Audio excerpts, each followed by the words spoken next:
Okay, so I just wait for that to come up. Just don't forget to unmute me. Right, good morning everybody and welcome to our first virtual Knysna Rotary Cycle Tour. Ivan, we are live, I do believe. So morning guys, we're just going to have a little read of some formalities from our sponsors this morning. Welcome to the virtual Rotary Knysna Cycle Tour, everybody, brought to you by the Knysna Speed Festival and our event partners, Nutritrek, Seattle Coffee, Knysna Hollow Country Estate, Knysna On, Absolute Motion, Spur Steak Ranches, Powerade, and Elite Marquees. My name is Tony Cook, and sitting next to me in the studio this morning is Robert Hill from Personal Best Training. Morning, Robert. How are you, bud? Morning, Tony. I'm good. Thanks for yourself. Tip top. Ladies and gents, Robert mentioned this morning that when he was driving through Knysna, it was very quiet. Anyway, it was very quiet because we should have about 6,000 riders cruising through town. But anyway, so we're doing a virtual ride. This weekend would have marked the 33rd running of the Knysna Cycle Tour. But thanks to COVID-19, we've had to arrange our first ever virtual Knysna Cycle Tour. The tour is traditionally the opening event of the Knysna Oyster Festival, which takes place during our winter school holidays and consists of both a mountain bike and a road bike event. The first Rotary Cycle Tour actually took place in July 1987 as a project of the Knysna Rotary Club, and it was aimed at attracting visitors to the picturesque Knysna to hopefully stimulate the local economy, which took a bit of strain during our slow winter months of July. Over the last 32 years, the Knysna Cycle Tour has developed into one of the biggest and most popular events on the local calendar, especially in winter, attracting between 4,000 and 6,000 riders, usually split about 3,500 mountain bikers and 2,000 to 2,500 odd road riders. Quite a few of the guys do both races. So we trust that you'll enjoy this virtual fun experience from your homes. and welcome everybody. Rob, Yes. how are you feeling this morning? Have you been for a ride already? No, not today, son. But You I haven't? actually wish I had, because it's beautiful out there, nice and windy. It's quite windy. So we've got some exciting stuff happening this morning. At about 10 past 9, I think we're due to start the race in about 6 or 7 minutes. Just going to give you some background. At about 10 past 9 this morning, we have some exciting interviews. We have our friend Sven Thiele, all the way from London. For those of you who don't know him, he's the founder and owner of Hot Chili Events. A little bit of background for you guys regarding Sven. He was born in Cape Town. He studied at UCT, left for London in about 1985. He's a tech entrepreneur. He started cycling in the sort of the late 90s, and at that stage there weren't many quality events around for amateurs. He created the London to Paris race in 2004, which was the first multi-day international event for amateurs, as I understand it. It finishes in the center of Paris with closed roads and the whole 2D. It arrives a day ahead of the Tour de France. So to pull something like that off is huge. Well done, Sven. We'll be talking to him later. And he created the Hot Chili event brand in 2008. After that, they started the Dev Rider program in South Africa.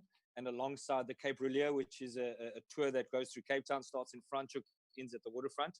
That was in 2012. He then discovered Nick Lamini, who we all know is a wonderful young man. It's a fantastic story. He dreamed big of going riding, and we'll give a little bit of a blog about him. We've actually got him riding, and we're going to be able to interview him today. So he's a licensed UCI pro rider riding for NTT Pro Cycling. He was with Dimension Data. As I understand it, it's the same team. NTT bought out Dimension Data. We'll ask Sven about all that and get the details for you. So awesome to have Sven on board today. He's going to be chatting with us. Rob's going to bombard him with a few questions. He's certainly giving us of his time this morning, which is going to be amazing. He's just actually launched a digital platform. They do about 20 to 30 events a week, helping the community through COVID. And in the real world, he actually manages about 140 events globally a year, which is huge if you think about it. That's almost an event every couple of days. So that's quite nice. Sven is listening to us, so he'll join us a little bit later. I'm going to tell you a little about Nick just before we interview him. But Rob, welcome this morning. What route are the guys riding today? Okay, today we're in Watopia on a route called Sand and Sequoias. So Sand and Sequoias is a predominantly flat route with a middle section with a small climb. The small climb is, it's not that sort of vicious. It's a fairly gentle climb. It's called Titan's Grove. It's an average gradient of 2.2%. If you're racing, this is actually quite a tough climb.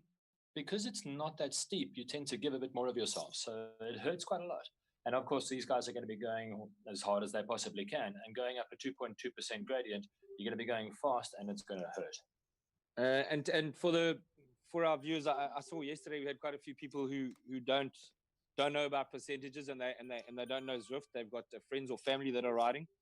What is 2%? What is 2.2%? What is that in real world? If you've been to Knysna, for example, if you cycled up Samola, everybody knows Samola. That's in the cycling world, or golf for that matter, or the Knysna Speed Festival for that matter.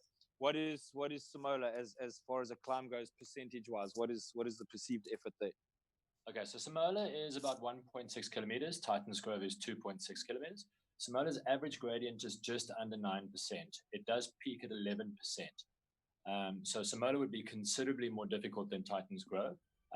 Titan's Grove being a little bit longer, but at 2.2%, it's not a registered climb. It's not a hard climb at all. But how hard is hard when you're racing?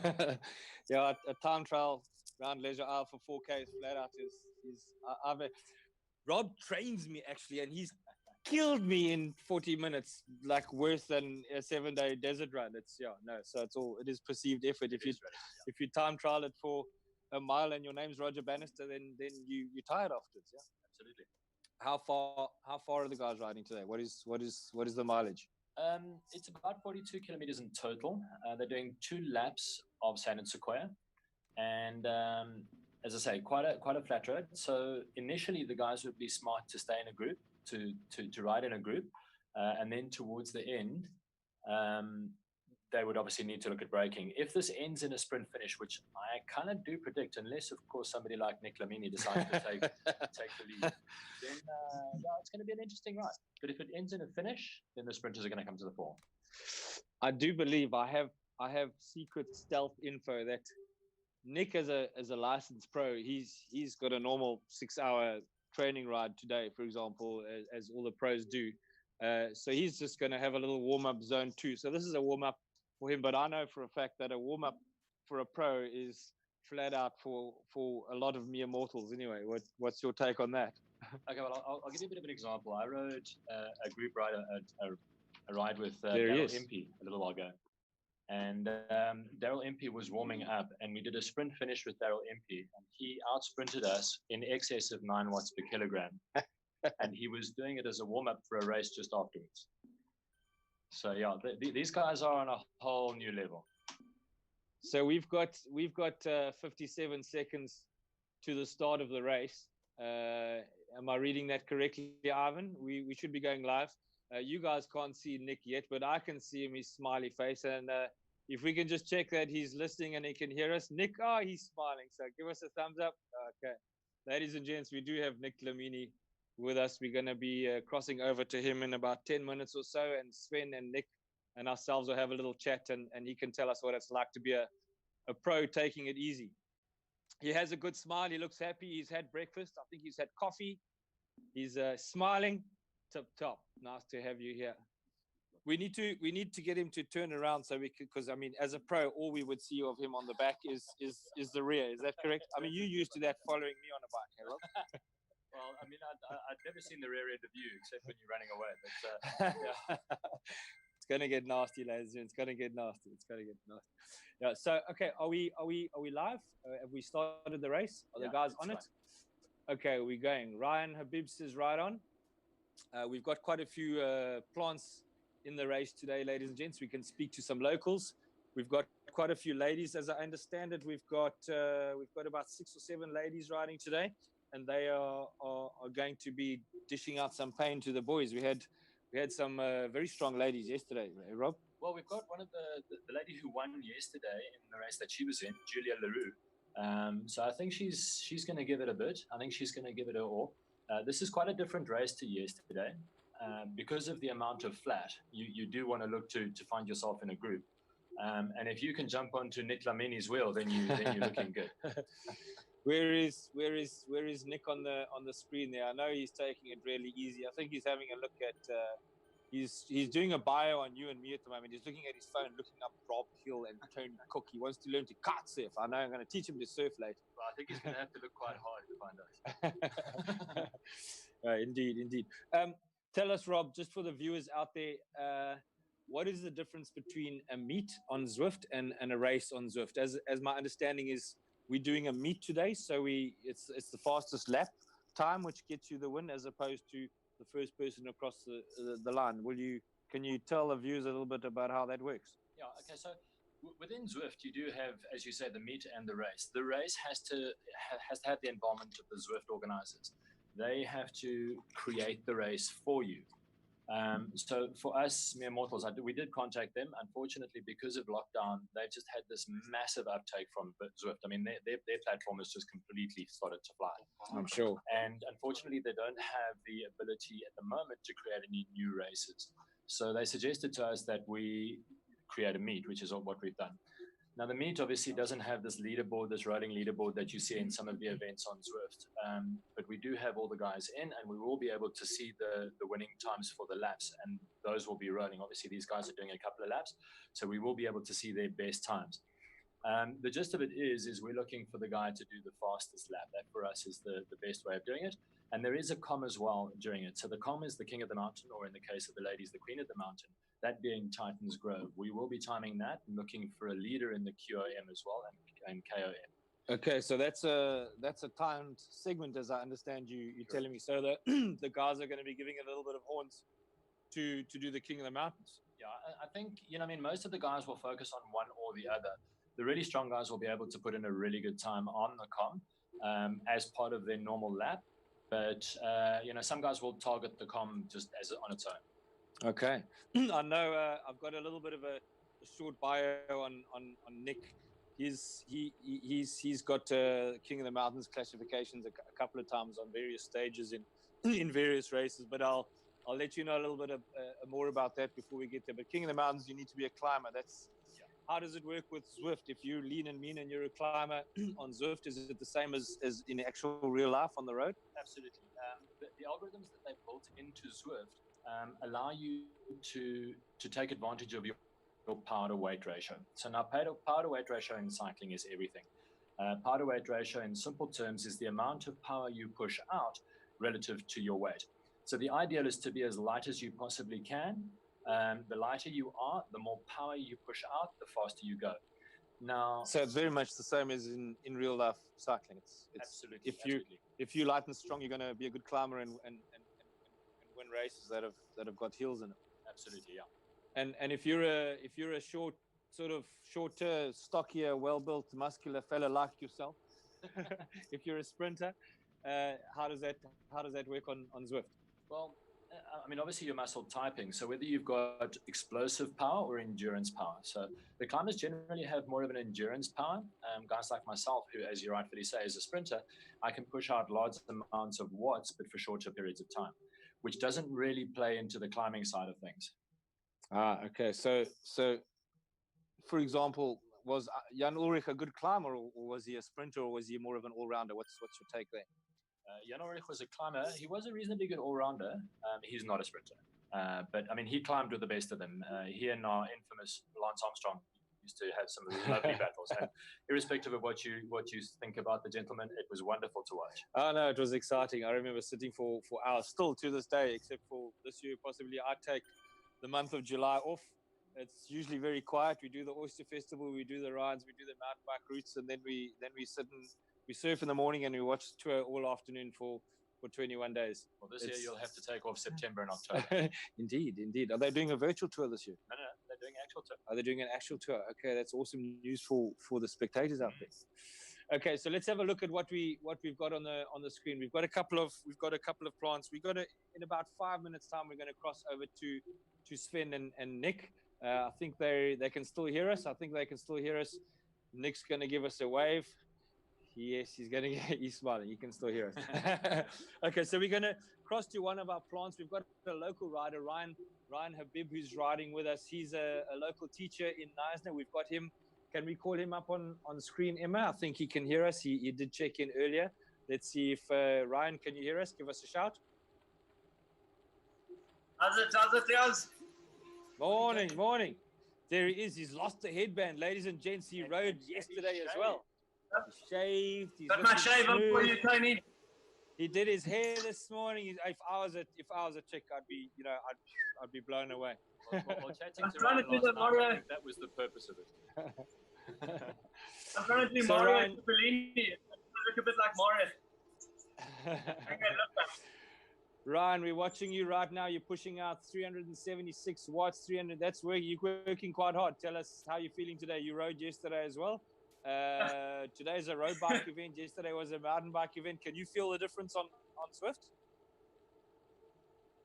On ZWIFT, not so much, but I think the bike choice makes a big difference for your little avatar guy. So yesterday I was riding the Scott Spark.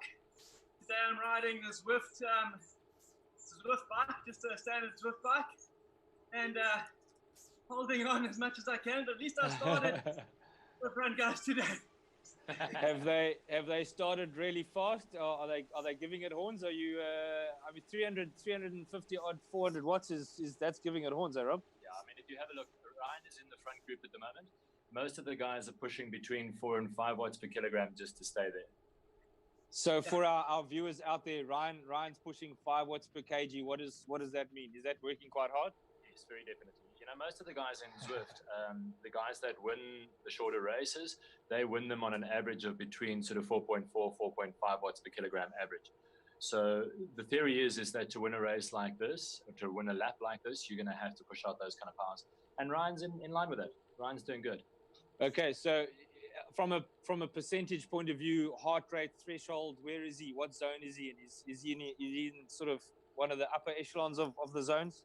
Okay, on zone of power, and Ryan can correct me if I'm wrong here, but on his threshold, functional threshold power, I would think Ryan is probably currently pushing out probably about 110, 115% of his FTP. Okay, so Ryan, while we've still got you on the line, you haven't got a heart rate monitor on today. We could see your heart rate yesterday, but today we don't know what your heart's doing. Is it thumping? Oh, there it is. Okay, so it's on your wrist. So what just from a matter of interest for our viewers, what is your heart rate at the moment? What's it sitting at? Currently at 165. 165. My max is about 185. But okay, so you're working hard. Okay. 100%. Well, Ryan, we're going to cross over to you again a little bit later. Thanks for joining us. We're going to let you breathe now. Stay in the front line there. I think the first lap is about 20 Ks, so you've got about 14 odd Ks to go. Give it horns. As a local, we're rooting for you, and thanks for joining us. Much appreciated. Thanks, guys. Thanks, Rob. Thanks, I know Roberto wants to blow you kisses, so I'm going to allow that. See you later, Ryan. Thanks, Ryan. Okay, what are we looking at on screen? What are we looking at on screen? In about 2 minutes, we're going to cross to Sven, and Emma will let me know.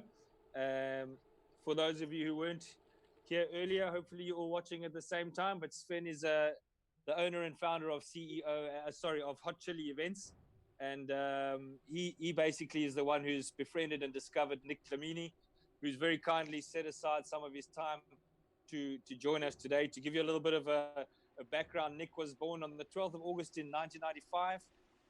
He'll be so he's 24 years old. He'll be 25 this year. He's based in London at the moment, normally in Girona, which is the Catalonia region of northeastern Spain. He actually has a twin sister who's also an exceptional athlete. I think Nick's actually started out life as a runner. In fact, all of those people, I know you love Pro Nutro, Rob. Nick, as I believe, was the Pro Nutro kid on the back of the box. So he was a strong, good, healthy athlete at a very young age anyway. He now rides full-time for the UCI World Tour on the NTT Pro Cycling Tour. The Giro Ciclistico d'Italia, which is basically I don't know how many people, that's the under-23 version of the Giro d'Italia, which he got the mountains classification in 2017. 2018, winning the Skoda King of the Mountains classification with Dimension Data in the Tour of Britain. 2018 King of the Mountains classification, the Subaru Tour Down Under with Team Dimension Data. He made his Grand Tour debut in 2019 at the Vuelta España. That's huge, Rob. So the man has done well. He's done what we all dreamed of doing as aspiring young cyclists. That's the pinnacle of where you get to. When you're riding Grand Tours, obviously the 3 Grand Tours, the Vuelta, the Giro, and the Tour de France. If you're in one of those 3, you've made the top. You've made the top. That's. Can we cross over to Sven? Is he online? Let's have a chat with the man who discovered and befriended Nick and has very, very kindly arranged this interview with him this morning. Sven, are you around? Are you there? Yes, hi. Good morning. How's everyone? Morning. Sven. Morning, morning. I like your shirt. As a man who is currently living his dream, I love your shirt, yeah. It's been a very popular shirt. We used it, I think, last year or the year before with our young development riders at the Cape Rouleau. So you still see them wearing these shirts emblazoned with "Live Your Dream," and I guess nobody represents it better than Nick Clamini. Yeah, that's a phenomenal story. Sven, I'd just like to introduce you to Robert Hill, who you haven't met yet. We met a couple of days ago. Hi, Rob. Rob is our current living expert. He trains half the people in this room. He makes us bleed. He's a very knowledgeable man. I'd like you guys to make an acquaintance. Sven, can you tell us what do you do? What is your passion, and how did you get Nick to join us? Did you bribe him with pizza this morning, or what's the story? I think Nick's favorite food and drink used to be when in the early days when we used to go riding in Cape Town would be something like a hot chocolate. Even in the hottest of weather would be a hot chocolate and a burger. That was the staple diet when we used to go riding.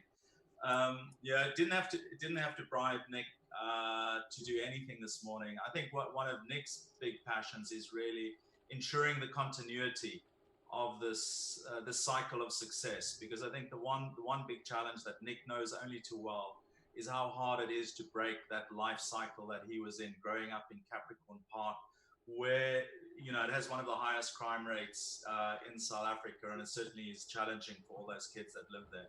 And for him to come out of that environment and actually be successful on the world stage, literally, from a football analogy, coming to Europe and playing for Liverpool is just absolutely massive. And Nick is very keen to see and ensure that those youngsters that are out there today and have been stuck, under COVID and restricted in their exercise and things like that, that they continue to remain positive and move forward and follow their dreams.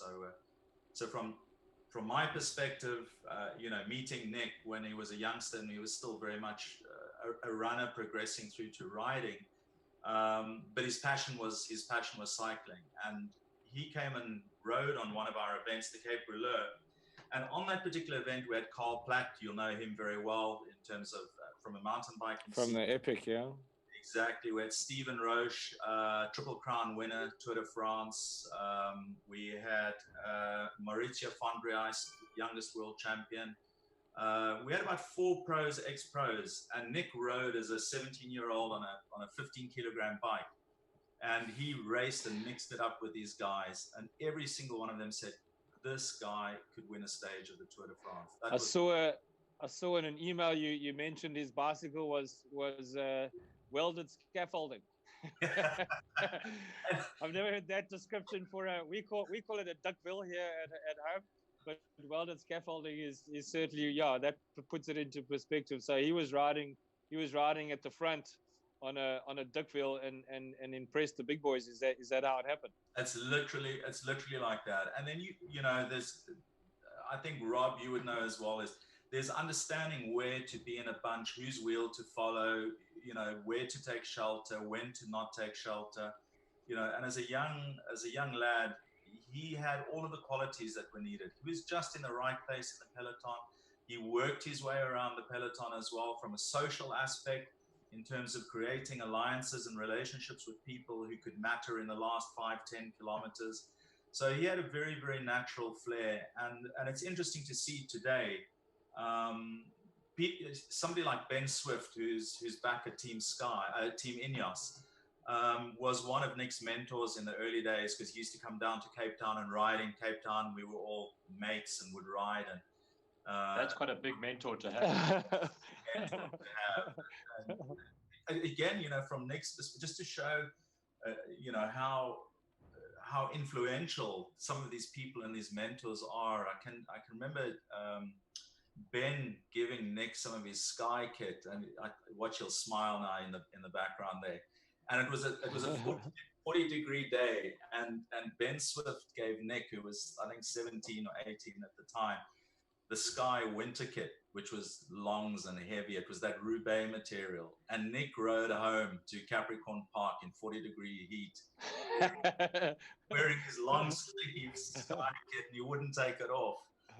But Ben had a massive impact. And even, when Nick rode the Vuelta, riding your first Grand Tour is mentally a big challenge. And that's huge. It must be very daunting, I would imagine. So if you go back and look at the footage, you'll see the number of times that Ben and Nick are riding together with the Team Ineos guys around them, and how those relationships and how those friendships carry through into the pro peloton. And that dates back 5 years prior. So I'm just going to interrupt 2 seconds. We've got the beginning of the climb coming in now. So this is the time climb that we've got going on. We've got a small group out front, which is 4 cyclists, and they're going to be hitting the first part of the comm. So now we're going to see whether or not they're actually giving the comm a go, or whether they're going specifically in for the entire loop. And am I reading it correctly? Is Nick in that group? Is he coming to have some fun? No. Quite far behind. I think Nick's probably going to put in a bit of a hot lap just now. Can we get Nick online at the same time, so that Rob and Sven and Nick, the 4 of us can chat together? Is that possible, Emma? While we're waiting to see if we can get Nick online, Tell us a little bit about that world champion Sky jersey behind you there, Sven. Who does that belong to? Is that Nick's or yours or Rob's or whose is that? Because I've got one of those, but it's not mine. Yeah, that's actually Mark Cavendish's jersey. So you're not well connected at all. Is that what you're saying? Not well connected at all. You know, a lot of these jerseys are made available when you go to some charity function, and particularly when it's your own charity function, you end up bidding for it as well. So yeah, no, it's a fantastic jersey, and you know, as we all know, Mark Cavendish was at Team Dimension Data as well, and rode with Nick, who's a fantastic supporter of the entire Quebecer program. You know, sadly, he's moved on now. I think he did his 3 years, but he was a fantastic figurehead for the team. So for Nick to be able to ride alongside guys like that, that's just absolutely phenomenal.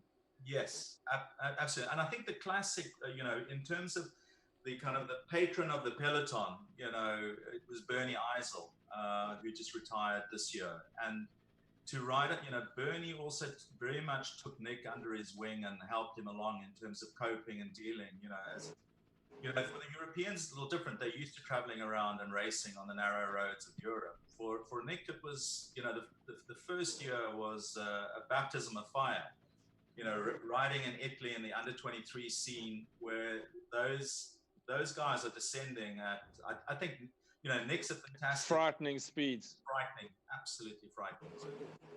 I'm a bit of a donkey when it comes to descending. That's definitely my fault in cycling. I would have been famous if I had been a decent descender, but unfortunately, my only prowess was climbing.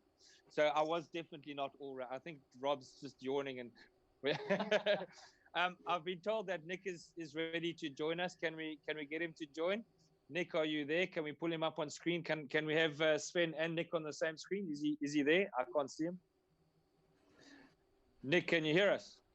Hi. Yes, I can hear you. I'm not sure if you can. Morning. We can hear you. Oh my hat! Oh my hat! We've got a real life legend pro rider joining us on ZWIFT this morning. Sven, you're a legend for making this happen. Nick, you're a legend for joining us. Thank you. Morning. How's it feel to be talking to South Africa this morning? Yeah, it feels amazing, to be honest. It's a great feeling. I think that's the closest I can be to feeling at home right now.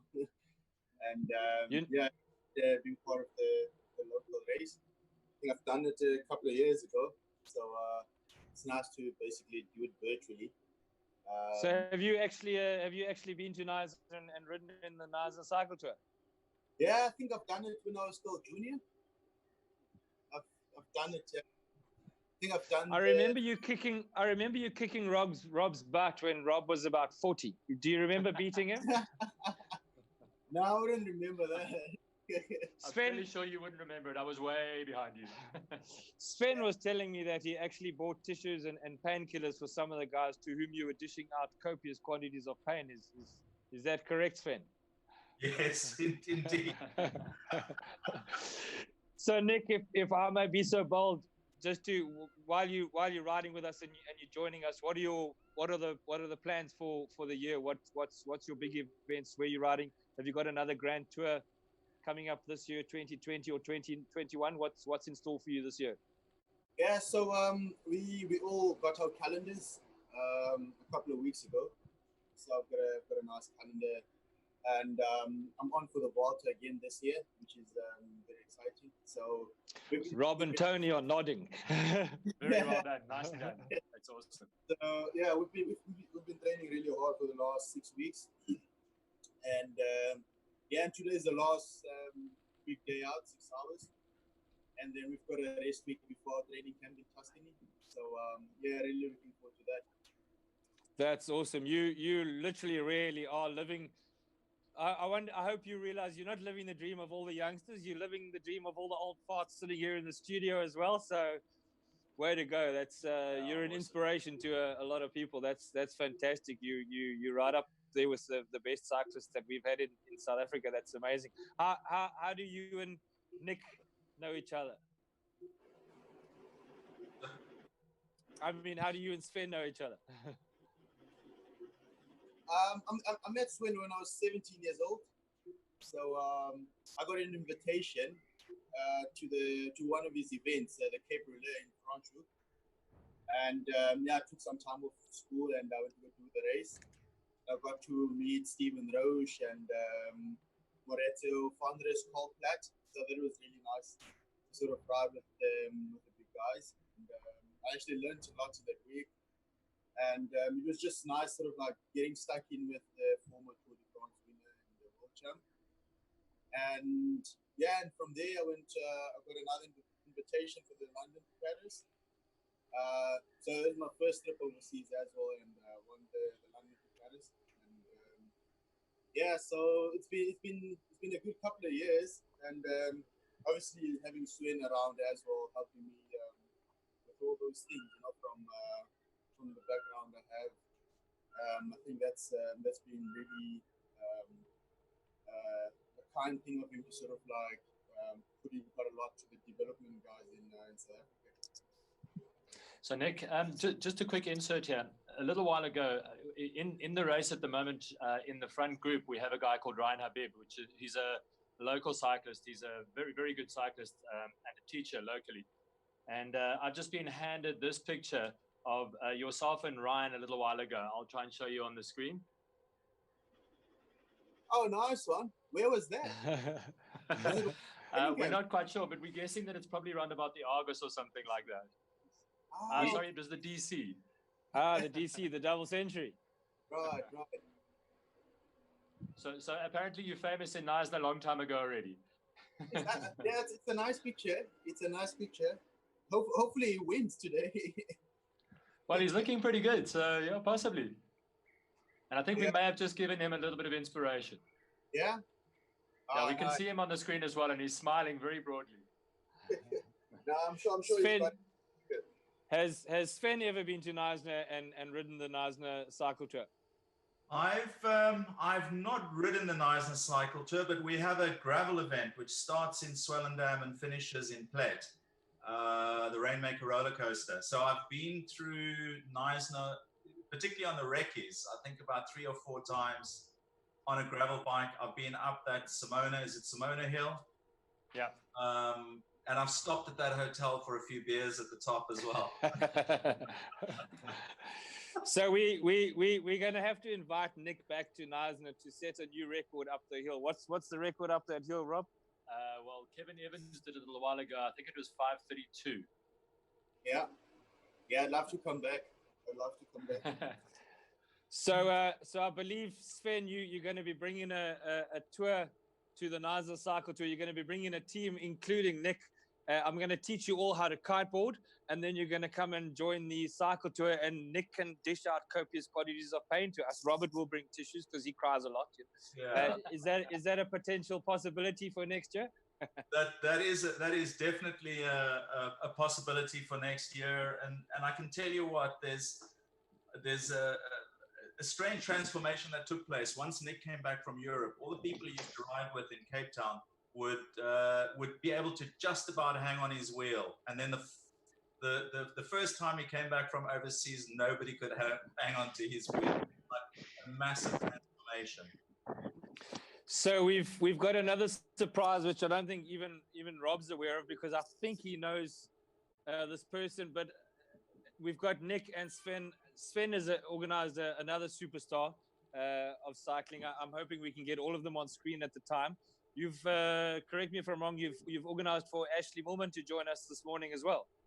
Yes, indeed. So Ashley runs a virtual ride on a Sunday morning, which I'm supposed to be doing a little later. And here I'm sitting with you guys. I'm actually quite pleased. It's almost a rest as well. And Ashley is honestly one of, I mean, she's one of the best women cyclists in the world, as we all know. But she's also, one of the nicest pro riders around in the world tour, and an absolute pleasure to be around, I must say. So correct me if I'm wrong. Morning, Ashley. Thanks for joining us. You're a superstar. Howdy. Good morning. Hi. How's everyone doing? We're good. I believe you know this chop sitting next to me. Is that correct? I do indeed. Morning, Rob. So I'm going to let Rob take over, and we're going to hopefully get Nick to have a chat and Sven to have a chat. I'm going to let Rob take over, seeing as you guys have met. Tell us how you guys met. Where do you guys come from? Okay, well, Ashley's based largely, when she's not overseas, she bases herself quite a lot in Knysna, and she has a residence here in Knysna as well. But they've actually got a wonderful little development here called The Farm, which is a little cycle park up Samola Road, surprisingly enough. But yeah, Ashley bases herself here kind of on the off season and does a bit of riding around here as well. When last were you in Knysna, Ashley? I was in Knysna last October. We spent a week. Yeah. And Sven's managed to get you and Nick on the screen at the same time. I think that's an achievement this morning on its own. Where are you cycling currently? Where are you based now? I'm currently in Spain, and I'm on ZWIFT already. I'm waiting to start a meetup that I do every Sunday, and then I'll head out onto the road for the rest of my ride. Rob was busy killing me in the gym the other day, and he told me a little story. Can you confirm this, that you weren't originally hooked on ZWIFT, and then you tried it out and started to kick butt sort of worldwide? Is that true? Can you confirm that? If I can just jump in before you answer that, Ashley. When you say kick butt, okay, there was a little race the Tour for All, which ZWIFT organized recently. So it was a 5-day stage race. Ashley won 3 of the 5 stages. Yeah, and so it was an elite invitational. It's very true. Is your foot still sore from kicking butt? Yeah, I wasn't a big fan of indoor training until the lockdown started, and yeah, I was forced to train indoors, and I must say I very quickly realized the potential, indoor training and ZWIFT has to just increase my strength, my power, and yeah, it's actually a really cool community, to get out online, indoors, be able to meet up with people all around the world. So yeah, I'm really enjoying it now.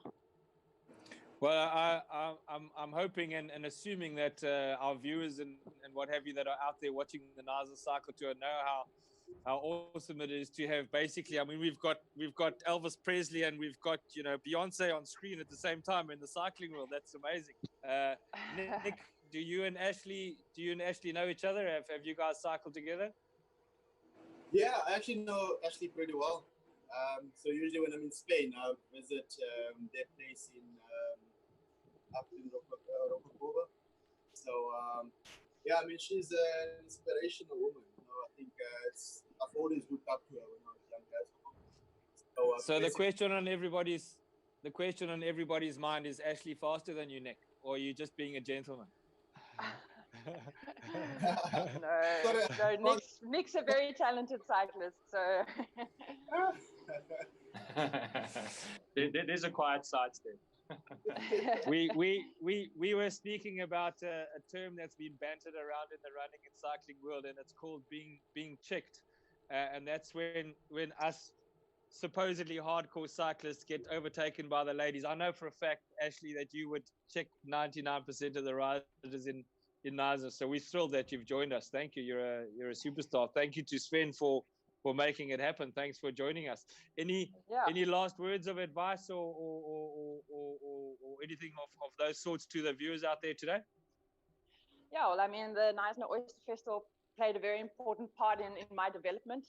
It was part of the very beginning days when I first got hooked on pro cycling. So yeah, it's a great race, and yeah, just really wish everyone the best of luck and just keep pedaling. What is your next big race so that we can follow you? What's the next big event on your calendar?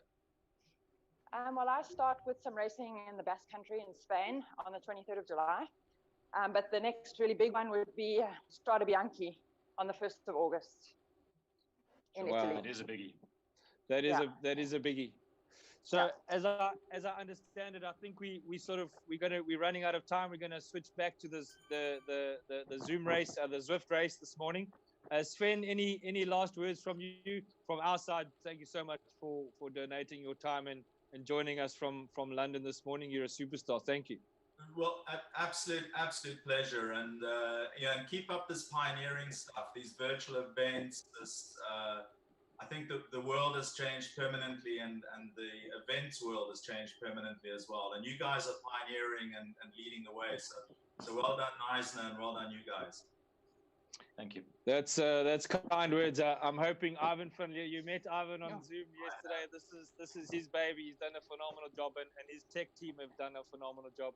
Nick Flamini, you absolute legend, brother. Thank you so much for joining us. Thank you, Sven, for making it happen. Nick, any last words from you?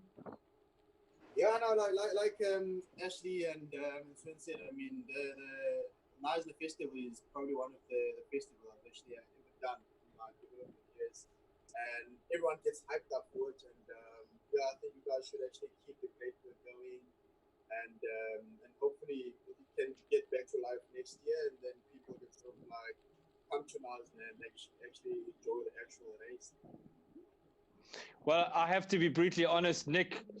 You've got a 51-year-old wannabe athlete sitting over here. You've inspired me, dude. You're a legend. As a pro athlete, to be able to talk to you and for you to give willingly of your time. Ashley, the same for you guys to give us your time this morning. We're enormously grateful. Thank you so much. Hope you have a wicked day further. We're going to go and see how Ryan's doing. Thank you, Nick. Thank you, Sven. Thank you, Ashley. Roberto. Yes, thanks, guys. Absolutely awesome, and an absolute honor to speak to the three of you. Thank you very much. It's only our pleasure. I'm looking forward to teaching you all to kite soon next year in Knysna, just before the festival. Thanks, guys. Thanks for joining us. Cheers. See you later. Bye, guys. Bye. Okay, so Tony, I think let's go over and speak to one of our ladies, Julia Leroux. Julia. She's currently riding. She's going to be chatting to her shortly. She's riding quite well. We're just getting her up on the screen just to see how she's doing. She's done the first lap. Most of the riders have now done the first lap, which includes the first hill. It'll be quite interesting to see how Julia feels she did on the first climb. Can we get Julia on screen? Is she there? Julia, are you with us this morning? Can you hear us? It looks like she's muted, Emma. She needs to unmute. She needs to unmute. If she can unmute, then we'll be able to chat to her. I see she's got some moon and stars and planets behind her. No longer the Aurora Borealis that she had yesterday. Are you with us, Julia? Really? But yeah. You know, you're sort of walking the Boulevard Superstar Hollywood platform this morning. You're amongst giants of the cycling world this morning. So we wanted you back because you were a legend yesterday. How are you feeling this morning?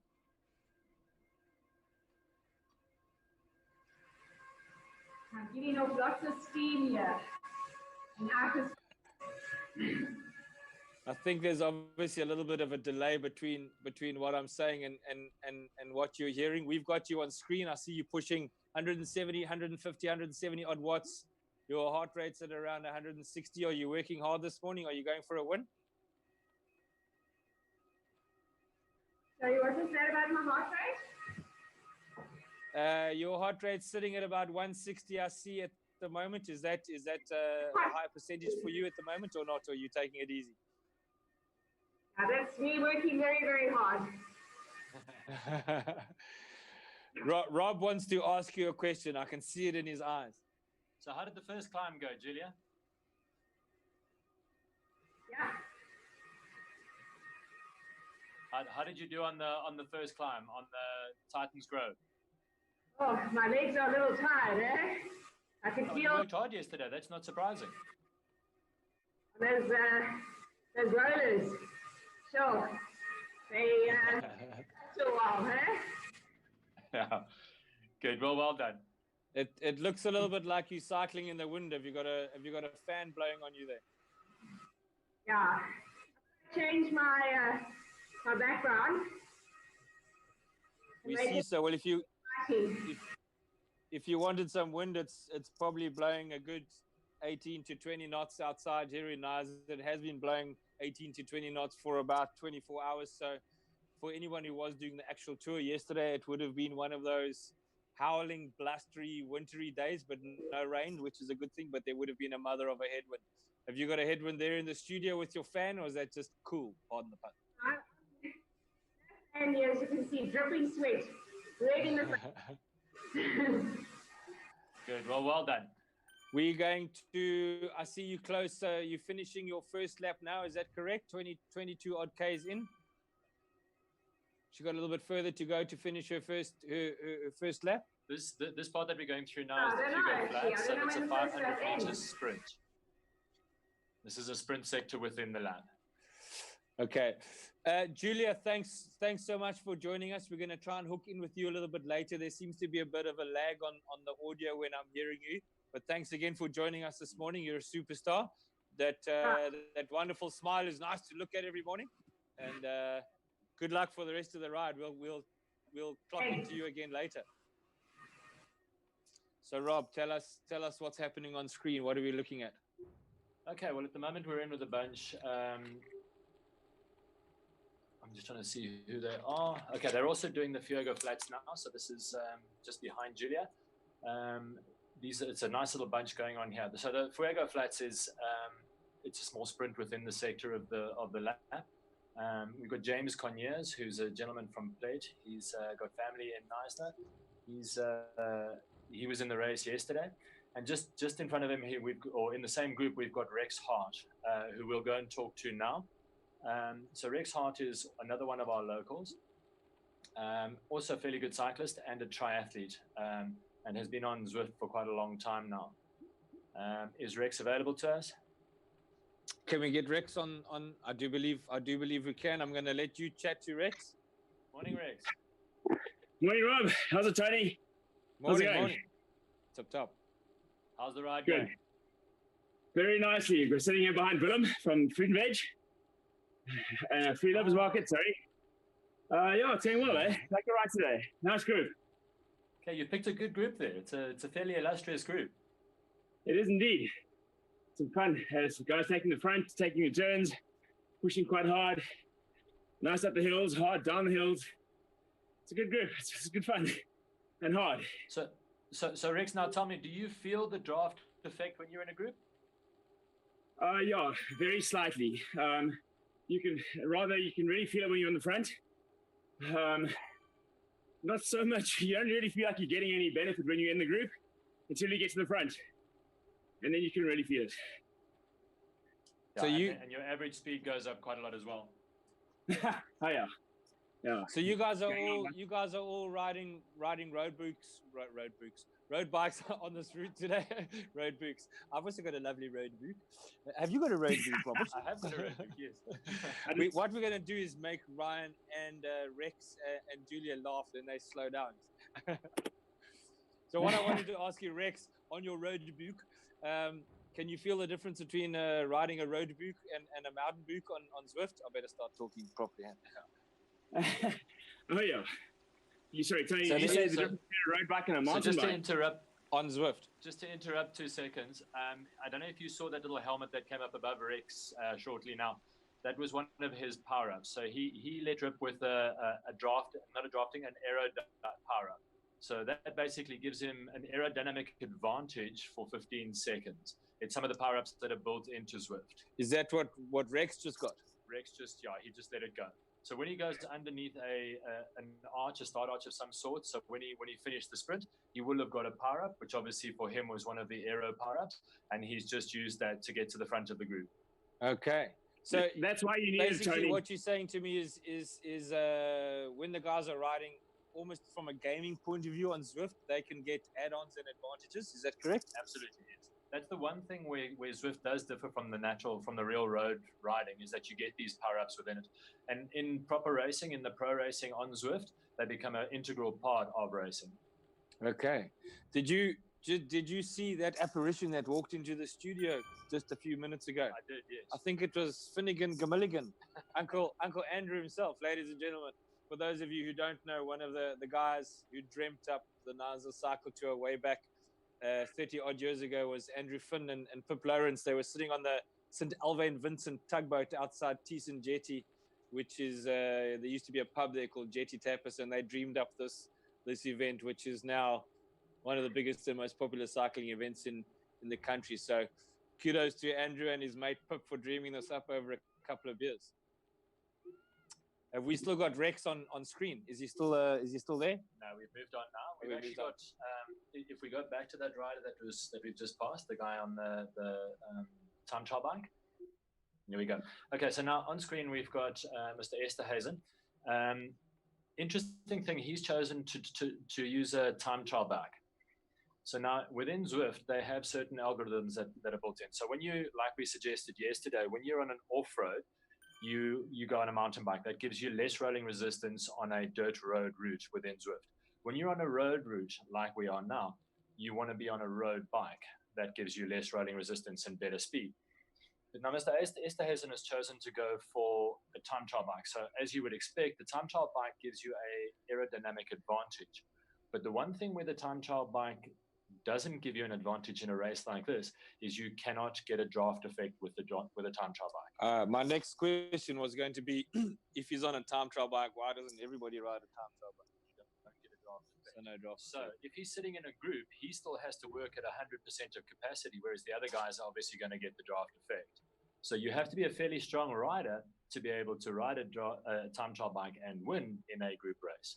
So how much of a percentage for the viewers that out there that don't know, if how much easier is it, in your opinion? Is it better to ride a road bike if you can get onto a group, and if you can't get onto a group, if you want to make a breakaway, for example, on ZWIFT and absolutely give it horns to put in a good lap, would it be to your advantage to ride a time trial bike? Unfortunately, it's not a simple answer. If you get into a strong group, and that strong group can take you right around the lap or right around the race, you're always going to be at an advantage with a road bike. If, however, you are stronger than everybody within the race and you are quite happy to go out and strong enough to go out on your own, then a time trial bike is going to give you the advantage. But in a race where you've got other people in, generally a road bike is going to work, unless, of course, you're in a time trial race. Okay, so speaking of working hard, I see the guys at the front here are all pushing out, close to 400 watts. Mr. Fuchs that we're seeing at the moment, his current heart rate is 180 beats per minute. That I don't care who you are. He's working hard. Yeah, he's working very hard. At 5.1 watts per kilogram, he's putting out a huge effort. Can you tell the viewers out there what does 5 watts per kilogram mean in the real world? Okay, so we're now on the last of the comms. Okay, so we're going up the climb for the next session. So this is their second lap up the comms. Mr. Fuchs is, he's putting out good watts, 5.1 watts per kilogram. And doesn't matter who you are, that's working hard. He's at the moment in going for the lead. He's 7th overall. G. Mappin is in first. He's put a time of 4:03 in for this comm. So in order to get into the front, Mr. Fuchs has got to knock another sort of 22, 23 seconds off his time. So it's going to be interesting to see if he can do that. He's working hard. I see our one of our local heroes who I can still see on our screen over here, Ryan Abib, if he can still hear us. He's currently got the 5th best time on that King of the Mountains challenge there. How much harder has he got to work to get into the front? Yeah, again, difficult to quantify. When you get sort of closer to those top times, the amount of effort to knock 1 second, 2, 3 second, 3 second off is just huge. So Ryan has to knock, in order to get the top time, he has to knock about 13 seconds off his time. And 13 seconds is a hard ask on a climb like this because it's fairly short. So you're going to have to go pretty hard. It's very doable, and Ryan has got very definitely the potential to do it. But he's going to have to work pretty hard to do it. So for the viewers out there, if you count 1 Mississippi, 2 Mississippi, 13 seconds is long. The rider is a couple of 100 meters ahead of you, and on a climb that's to pull that in is huge work. Is that correct? Yeah, and with th00 guys pushing out sort of 500-600 watts up this climb, you're looking to put in some real effort. So I noticed we watching the big screen up there. The viewers, we saw a feather appear on top of his helmet. What does that mean in ZWIFT? Okay, that's another one of the boosts that you get within ZWIFT. So the feathers boost gives you a climb advantage for 15 seconds. So basically, it drops your weight for 15 seconds by 9 kilograms. Is there any way that you can procure that feather to land on top of your helmet just in the last 100-meter sprint? No. Unless you've unlocked it previously, no. Okay, so there's something for you to figure out how to do, Ryan and Julia, if you can still hear us, is to get that weight advantage dropped on top of your helmet in the final sprint. How far are we? What are we looking at on the screen there? The guys are looking like they're riding at 50 k's an hour. 32.7 k's in. How far are we into the sand and sequoias ride at this stage? I see the sequoias are in the mist on the screen as we speak. Yeah, I mean, this is now going into the valley just before the climb. So these guys are just a little bit off the climb at the moment, but they will be coming in shortly. Ryan is just about to hit the climb. And yeah, as I say, he's got to knock about 13 seconds off his time to get one of the top times. So for the viewers watching out there, there's 2 laps for this race. This is the long race. We're doing 44 Ks, is that correct? Yeah. And we have a shorter race later on today, starting at about 11 o'clock. Is that just 1 lap? Is it literally half the distance? Yeah, it is. And that, I mean, the beautiful thing about that is, I mean, you get a good warm-up in, you can go out as hard as you possibly can for it. You know, when you're doing a longer race, you obviously have to make sure you're good enough to get to the end of it. And these guys, I mean, depending on what their strategy was, you can either go out slightly easier and then go hard on the second lap, or give it as much as you can for the first lap and then survive the second lap. So what sort of time is it possible to have a look on ZWIFT? What sort of time? How long have the guys been riding now? According to my watch, they've been riding for just short of an hour. If they're doing 44 k's in an hour, that means the average speed is quicker than that. Is that true? That's in the real world. That's going on a route like this, they'll be going pretty fast. So they've been riding for 48 minutes, going on to 49 minutes now. They've done 34.3 kilometers. So they definitely will do the full loop in an hour, around about an hour. So their average speed will probably be coming in at about 40 k's an hour for the lead group, for the winners. So I've just got a little bit of some information and formalities from our technical crew. It needs to be mentioned that apparently we did have a technical problem at the beginning of the ride due to a ZWIFT upgrade. So what I'm understanding is that the guys who couldn't get into the 44K, we're now offering you our technical side, if you guys want to join the 22K at 11 o'clock. Is that what I'm understanding, Ivan? Okay, so everybody who couldn't get into the big race this morning, you're most welcome to join us for the 22K ride, which will be starting at 11 o'clock, and you need to check in at about 10:45. And Emma, our technical guru, sorry, 10:45, you need to check in. Our technical guru, the wizard, the wonderful wizard of Emma, can make that happen because she can do anything because she's a legend. Is that right? Okay, right. So what are we looking at on screen, Rob? What's happening? Okay, so this is GMAP, and he's at the front of the race at the moment, which of course doesn't mean that he's going to win it. He still needs to put in the fastest time for the climb. But he's leading the group ride at the moment. Okay, he's pushing out about 350 watts, and he's sitting at about 3.5 watts per kilogram. So he's coming down the other side of the climb at the moment. So I'm going to ask you a potentially silly question with regards to ZWIFT for the viewers who don't know it. We were watching his avatar. He had big guns. He was a big muscular dude. Do you choose your avatar? Is he a big guy? Is he a small guy? Is there any relevance? His muscles are almost as big as mine, not quite as big as yours, but is there any relevance? What's happening? What's your avatar? It's actually quite funny. There was a little bit of controversy about this when some of my female clients cottoned onto it. They actually do change the size of the avatar according to the weight that you put in. So one of my clients actually decided that she didn't want to lose weight; she wanted to lose avatar size. So yes, it does play. Fortunately, however, if you are a fairly large lad, ZWIFT portrays it as being muscular. So irrespective of where you carry your weight, your ZWIFT avatar looks pretty good. So Captain Mappin Muscles over there is pushing over 400 watts. He's working hard. Yes, yeah. 400 watts at 4.4 watts per kilogram. So yeah, he's very definitely working hard. He's going for a fast lap. He's doing 60 k's an hour, as I can understand it on the screen. You are correct, yeah. Now, I mean, he's in an undulating section at the moment. So when you come down the back end of the climb, this then takes you to the flat section, which is in the desert. So as you can see now, this is very undulating. It's up and down. The gradients vary here from -7 to +7 within hundreds of meters. I was just looking at that. If the viewers don't know, if they have a look at that aerial view of the map at the top there, it's jumping between -6 and 1 and 3 and 5. And tell the viewers out there what does that mean? What are they looking at? Okay, so that's your percentage of gradient.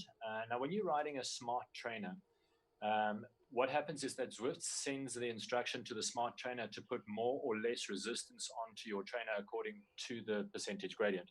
So when you go to a 7% gradient, a positive 7% gradient, some very real resistance goes onto the back of the wheel. So on these smart trainers, unlike previously, sort of in the older trainers, you didn't have to change gears. On these ones, you have to change gears like you do on a normal road bike. So when you're out on a normal road, you're doing little rolling hills like this, you're changing up and down your gears all the time. You have to be on it. So if you want to keep your resistance, your power stable and a continual power output, you're on your gears the whole time. So you've done this particular ride a million times. As if I remember you saying, this is one of your favorites. Is this a tough ride? I mean, an undulating ride like that with a couple of big hills. Is this a hard ride? It is a hard ride. If you look at it on paper, it doesn't actually look that tough. But because there is so much to it and so much variation, there's actually a great deal of. If we look at it on paper, we're going to look at it on paper. Sorry, carry on. There's a great deal of concentration that goes on, and you literally have to, as I say, be on your gears the whole time. And there's a lot of leg-sapping little climbs in there, climbs that kind of take you by surprise. So you're in and out of the saddle quite frequently. You're changing your gears quite frequently. So when you're racing a route like this, it can be quite tough. Okay, can we ask our technical director there, race director Ivan, if he can show us what's happening at the pointy head of the field? Is this right at the front? He's at the front. And ZWIFT is nearby at the top. There is Mr. Mappen in front. Yeah. So tell the viewers, what are they looking at? Those names in front of him or above him? What does that mean? Where are those guys? Okay, so they're on the other end of the loop. Okay, so Mr. Runard, who's 9504, he's at the back end of the race in this. So because we're doing a lap, we basically, when it's a negative number up above, that means he's completely the other side of the lap. So just behind Mr. Mappen is Mr. Fuchs, which is what we're looking at now, and D. Garrett.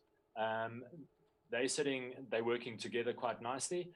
Mr. Fuchs is putting out 5.5, and you could see there that just to kind of come to the front, Garrett is now then going to come to front. He's backing off a bit so that he can back onto the wheel. So does it look like we might have a little sprint finish in about 4Ks? Is that what I'm understanding? Is that what we're looking at? Well, because the dynamic of this race is slightly different in that it's a lap time as opposed to a finishing time. They might well put in a good effort towards the end to get their best lap, but I don't think we're going to have a sprint finish per se. Okay. And having said that, does play. Well, I was going to say, if you're remotely competitive, whether it's lap time or not lap time, if you're riding on ZWIFT with another guy, if it was me, I'd give it horns. I'd bleed from my tonsils just to win, because second is the first loser. Okay, so Mr. G Mappen, as we're seeing there, if you have a look next to his name, there's a little jersey with a little tree in it. That denotes the King of the Mountains for the Titans Grove Com. So G Mappen has got the fastest time up the Titans Grove Com out of all of the people that are in ZWIFT at the moment. So I can see Ryan Habib on screen. Can we get him up on screen and see how he's doing? How did he find that King of the Mountains? Can we get him up? Ryan, can you hear us? Yeah, I can hear you fine. You're looking like you're bleeding a little bit from the eyeballs. Are you taking a bit of strain? Are you feeling strong? How was that King of the Mountains climb? I was ready to give up after the first lap, I think. You didn't say the G word, did you? I heard what you guys were talking about, the King of the Mountain section now, and I really gave it stick. I came in, I think, 1 second off Mappen and Fuchs and whatever that other name is, Garrett, but I couldn't go faster. I even used a ZWIFT game cheat. I used a feather. It's not a cheat. It's not a cheat. It's built in for everybody. Roberto says it wasn't a cheat. If you got a feather, you earned it good and proper. So nicely done. So advantage. A boost. So for any of your pupils and students that are a sticky bottle, indeed, holding on a little bit longer. So any of your students and kids watching from home, any advice for them over the next coming weeks before they go back to school, because they're on holidays? You've taught my son before, haven't you? Yes, I currently teach your son, actually. Oh yeah, that tall, skinny, meandering, long length of mathness. Yes, we want to get him on a bicycle, man. He could actually be quite good. He was pretty good back in the day when I was still able to cycle. I think the passion for cycling fell a bit when Dad was no longer able to cycle, but he still cycles to karate back and forth, and he still cycles to other people's houses. I can't say who, but yeah, he could. He's got everything there. If he wanted to be, he could be fast. And Tony, I was listening to you yesterday. The first group I ever rode with was Knysna Wheelers. From really? From Alan van Heeren's shop there on the corner. That's right. So Knysna Wheelers, as I understand it, that group of riders used to meet in my dad's garden back when I was 8 or 9 years old, and the group got too big. We used to have it was called the Happy Wheelers, and the group got too big. There were too many riders. My mom said too many people, so they decided to meet in the Knysna car park, and that just grew exponentially. There was never ever, I don't think, a real sort of it just sort of happened, but it was called the Happy Wheelers, and that group grew so big that it was then called the Knysna Wheelers. And my dad got me into cycling. He bought me an Eddie Merckx cycling jersey. I had a massive Eddie Merckx poster on my wall when I was about 7 or 8 years old, and he got me into cycling at a very, very young age. And my dad used to wear a timber yellow jersey, which to this day I still have, which was given to me, and it's still fine and it's still warm. Yeah, cool. I'm gonna cry. Ryan, thanks for joining us. We're gonna cross over to Robin. He's gonna tell us what we're looking at. It's on screen. Thanks, Ryan, for joining us. Much appreciated. Great race, guys. Cheers, Thanks, Ryan. Rob, what's happening on screen? Okay, so we're now back in the group that Rex was in, and interesting to see that it looks like the number one lady is in the same group. So she's sitting working with the group, taking advantage of the draft effect with this group. She seems to be riding pretty well. She just needs to get back onto that group. She seems to have dropped off a little bit, but you can see that there's a feather boost being played just in front of her. But she's almost back onto the wheel, and if she can sit on that wheel with Rex and Co, then she's going to be looking good for a good time. She's pushing out huge watts. How far are we realistically from the end of this race now? Well, some of the guys will be coming close to actually finishing the race now.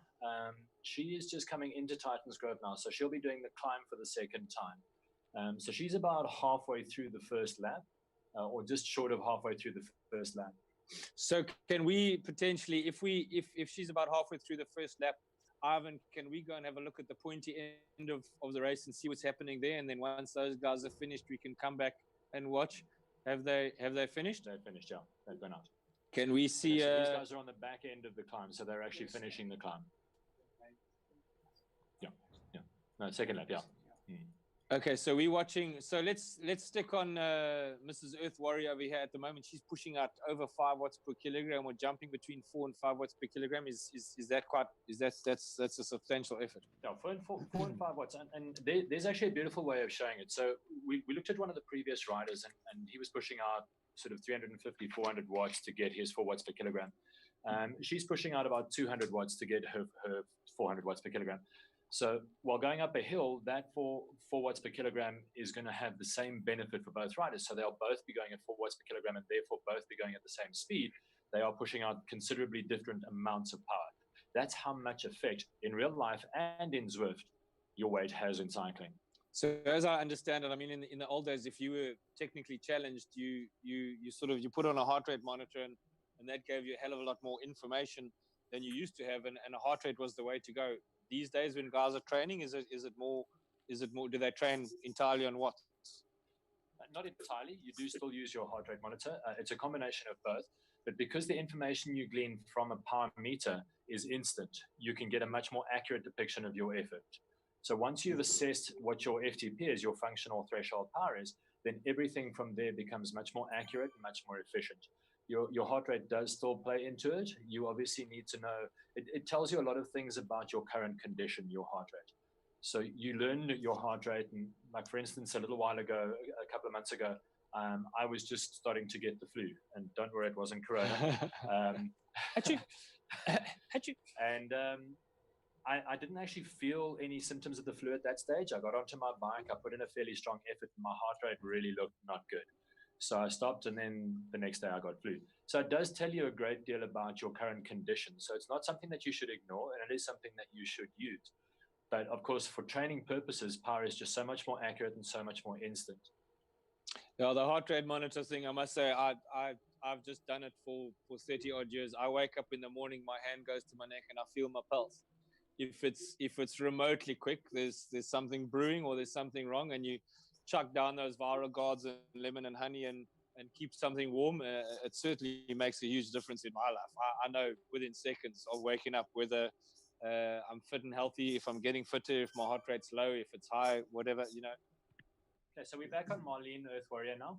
And you can see now she's finished the descent off Titan's Grove. Okay, she's now onto the flat section. So she's going to turn right now going in towards the finish line, and we go into the desert section. Now there's a sector within ZWIFT on this, which is a time trial sector. This is a really, really flat sector. So on this section is where she would benefit to have another group with her, a group with her.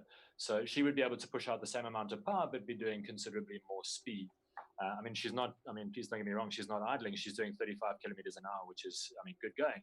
But the gist of it is in a group, you can get so much more speed going because you've got everybody helping you get that power in. So I'm looking on screen. Can we potentially get Julia LaRue on screen? She looks like she's working really, really hard. What I want to see is if she's in a group or whether she's on her own. Can we call her up? Can we get her up on the screen, and can we get her on video? Julia, can you hear us? Okay, so Marlene is just about to finish her loop just before we go across. Okay, I don't think Julia can hear us anyway. So Marlene is now going to pretty much finish her race in a couple of 100 meters time. Is she taking it easy? How will we know what her time is? Is she working quite hard? How are we going to know where she is in the race? Well, her time will be on a sector, so it'll come up as a sector on the side. Okay. What is that figure on the right hand side where it says 40.7? What is that figure that we're looking at there on our screen? That's the total distance that she's ridden. Okay, so that's her distance. Yeah. So she's at 33 kilometers an hour, 40.8 kilometers ridden, 350 meters ascent, and then total time that she's been riding is 1 hour, 4 minutes and 56 seconds. So this is essentially, in a way, been a 1 hour and 5 minute time trial for her. Is that? Well, she did spend a bit of time in a group, so she did have the advantage. She was riding with Rex's group for a while. So she did spend a bit of time in a group, so she would have got the benefit. But the way that ZWIFT works, because you effectively have to push power both downhill and uphill, it is like a time trial. Okay, and at the pointy end of the race, have we got some lap times for the guys that we're giving it horns? Has someone got some information for us there that we can maybe write down and tell the viewers? So we're going to be able to see the Earth Warrior over here. We're going to be able to see her time shortly. Yeah, she'll come up shortly, and hopefully it'll come up on the left-hand side of the screen. But yeah, as far as we're aware, she is in the front end with the ladies. Okay, she's pushing 161 watts. Her heart rate is at about 141 beats per minute. Tell us 65 revs per minute. Is that a high cadence, or is that not at all? 65 cadence is pretty low cadence. She should be looking, there's a lot of debate about what your cadence should be, but anywhere between 80 and she's just typing in there, what a sad time to feature. Not at all, Marlene, not at all. Can Marlene hear us or not? I don't think, can she hear us unless she's watching the live YouTube stream? She might be watching the live broadcast, yeah. So correct me if I'm wrong. If she's working quite hard at 130 or 140 watts, her heart rate has dropped a little bit. 65 revs per minute. Is she pushing a big gear, or is she taking it easy? At the moment, she's taking it easy. She's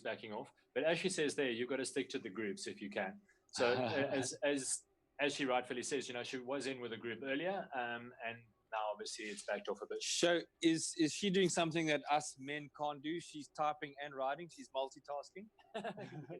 So she uses the.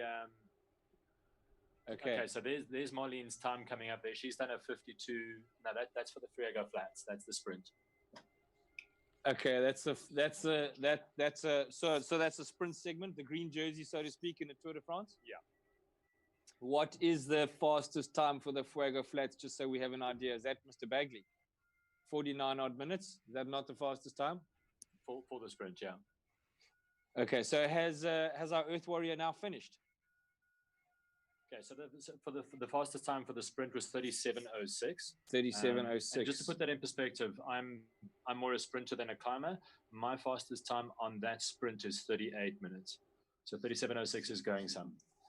And what was Marlene's time, just as a matter of interest? Was that the 53? So that's what, 38, 48, so, 13, 12, 13 minutes. 42 is the fastest. No, but a lot of guys have logged out. So Marlene's just done a 52:19. Okay, so some awesome performances from everybody today. Absolutely, yeah, no, they're going well.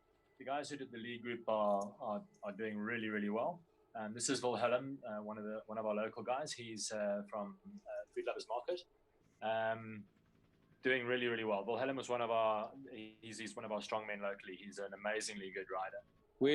How is he looking today? He's still riding. He's pushing out 5 watts per kilo. That's quite heavy. Will he be able to hear us, or is that not the case? His Fuego Flats time was 44 minutes. That's going, eh? So he's sitting 7th at the moment. 44, yeah, it's a good time. Wilhelm is not inherently a sprinter. He's a very, very good climber, and he's good at endurance. Okay, so has he just finished? He's just finished, yeah. I wonder how long it's going to take his heart rate to get down to it, because my heart rate's sort of at 160 just before supper, because I'm that excited. Yeah, no, Wilhelm 160 is high for him. Is that going? Yeah. Do you train him? Does he come to your studio and ride the ZWIFT bikes? He does, yeah. He's actually just bought himself his own trainer, so he'll be training from home. But I will still be training him. I can then write programs and send them to him, and he then does those programs. So for the viewers out there, Rob is our resident expert. He has a studio here in Knysna, and he has 6 or 7 bikes, and the guys are riding ZWIFT all day, every day. So if there's anyone who wants any questions or needs to know something about ZWIFT, Roberto is your man. He's certainly knows what he's talking about. It's wonderful to have him here and answer all my questions, because this is I've been cycling for a million years. It's been fantastic, but ZWIFT, I'm very new to it. It's actually great fun. Are we gonna wind this up according to our producers, ladies and gents? I think we've got the results that we need at the moment. So what I'd like to say is just a huge thank you to everybody, all the cyclists who joined us, our technical directors. Not only can they sort out the live streaming, but they can find my glasses so I can read what's going on. Rob, thanks for joining us. You've been a superstar. Your information makes it a whole lot more interesting and understandable. It makes such a huge difference. Thanks for joining us. No, you're welcome, Tony. Thanks for you.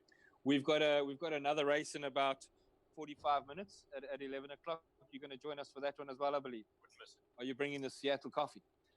Yes, that might be a good idea. If Heinz watching, we're on Leisure Isle. What road are we on? Seattle Coffee. They are one of our sponsors. Ladies and gents, just a couple of formalities. Thank you to all our riders for participating in the virtual Rotary Cycle Tour. Huge thanks to Sven Tilly and Ashley Pasio and Nick Lamini for joining us. These guys are 100% professional athletes, and they gave freely and willingly of their time to join us this morning. So that's huge. If you guys are still watching, massive ride on and thumbs up. Thank you. Thank you. Thank you. Thank you. Julia and Ryan and Rex, our plants in this race, thank you so much for letting us interview you while you're trying to race up the climbs. You guys are superstars. Thank you so much for your input. It's really nice for our viewers to see actual guys riding. Thanks, guys. You guys are superstars. Thank you. So we'll see you in half an hour for the next race as well. Ladies and gentlemen, we trust our viewers out there. We trust that you had fun and enjoyed yourselves and enjoyed watching our live stream. We would very much like to thank our sponsors. This whole virtual cycle tour was brought to you by the Knysna Speed Festival and their event partners, Nutritech, Seattle Coffee, Knysna Hollow Country Estate, Knysna On Absolute Motion, Spur Stake Ranches, Powerade, and Elite Marquees. We've actually got Mr. Ian Shrosby from the Knysna Speed Festival in the studio here. So thanks, Ian, superstar, for what you've done. Ladies and gents, our race director, Ivan van Leer, sitting here. He's done this is his baby that he's dreamed up here. So well done to Ivan. Rotary, ladies and gents, make a huge contribution to a lot of community projects. If you'd like to make a donation to Rotary, the bank details are listed on our Facebook page, which is facebook.co/Knysna Cycle. You can get those details. And then none of this would be possible without our streaming crew helping to put this together. Our technician, old Beardy McBeardface, Roscoe the legend, his assistant streamer technician, Daniel DeCock. Our studio provider who's here, we're using his house. He's bringing us coffee and croissants shortly. Eggs will be over easy. Mushrooms, Rob? Yes, please. Graham Huddy, you absolute legend. Thank you, brother, for making it all happen. And then, of course, on my left, you guys can't see her, but Emma Kilzer, superstar legend, making it all happen, all the technical stuff, any glitches, obviously in the real world, in the virtual world, we do have glitches. We apparently did have a bit of a technical issue this morning, so thanks, Emma, for sorting that out. And a huge thanks to all our cyclists out there who were test dummies during the weeks of our preparation to get this right. Ladies and gents, we'll see you in about 45 minutes for our second race. From me in the studio, Tony Cook, Roberto, you superstar. Ivan wants to tell us something.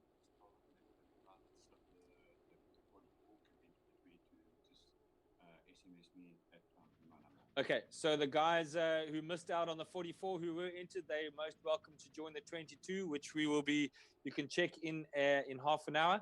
You can WhatsApp our race director. I'm going to give you the number right now. His number is 083 325 25 26. I'm going to repeat that. 083 325 25 26. Yeah, I better not go there. That's very brave. Rob, thanks for joining us in the studio. From everybody here at the Knysna Virtual Cycle Tour, we'll see you in about half an hour. Thank you. Good night. That's a wrap. See you later.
Welcome to the heart of the garden route in South Africa, to a town whose biggest claim to fame is being the home of a maths and science teacher.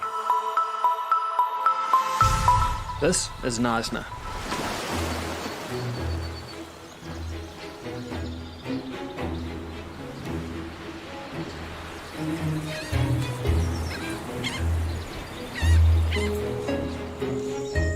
And these forests are some of the oldest trees in the world. They were just seedlings while Genghis Khan was invading China. And under this dense canopy is run a marathon that people speak of in hushed whispers. We've heard that this could be the most beautiful, but one of the most challenging road running races in South Africa. So Charlene and I decided to find out for ourselves. Now here's a tricky problem.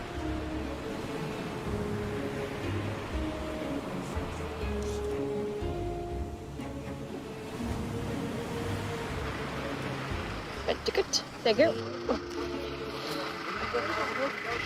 Getting a taxi. Getting to the start is not so simple. Because first, we have to catch a taxi. Thanks, bye! Which drove us up the forest road in the dark, dropping us off on the side of the road in the middle of nowhere. Imagine being scared to walk alone, scared to speak your mind, being scared to just be. This is what we Hi guys, this is it. Okay, baie All the dankie. best vir julle. Thank you. Ek sien julle later in die bos. Okay. Stop daar so en dan sien julle daar res in die bos ingaan.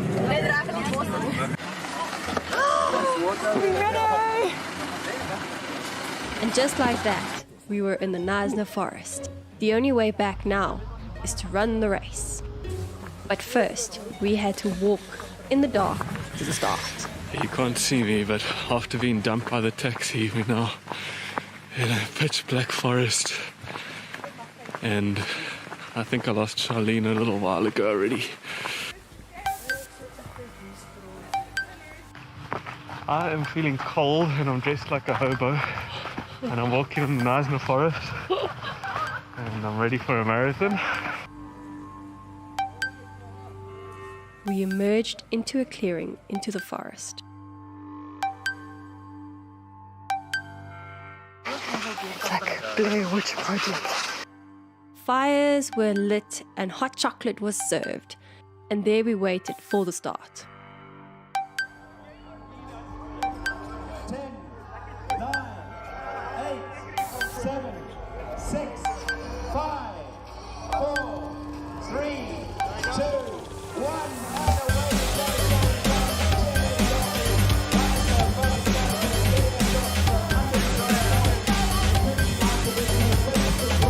Hundreds of us, dressed in jerseys, beanies and gloves, set off into the darkness and immediately into our first hill.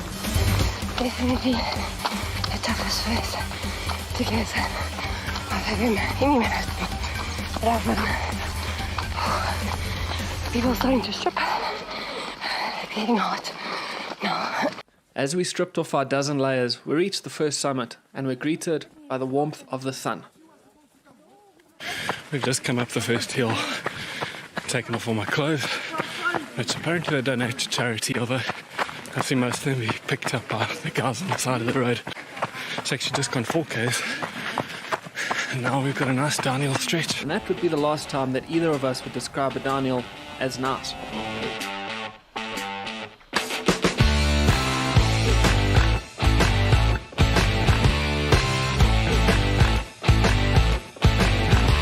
We began to run deeper into the forest, and while the trees grew larger, so did the hills.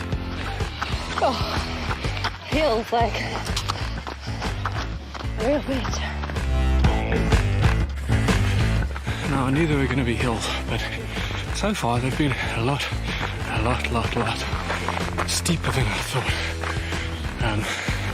Still having fun, but I'm a little bit worried my legs are not going to survive this. Now about 19 Ks in the race.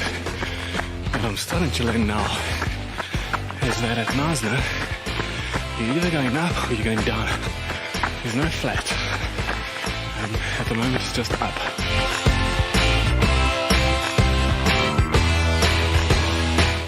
celebrated the summit of another hill. Knysna's toughest challenge was just around the corner. We were about to descend down the mountainside into the belly of the beast. Oh my god, it is so massive hill. Downhill. Hopefully we can survive this.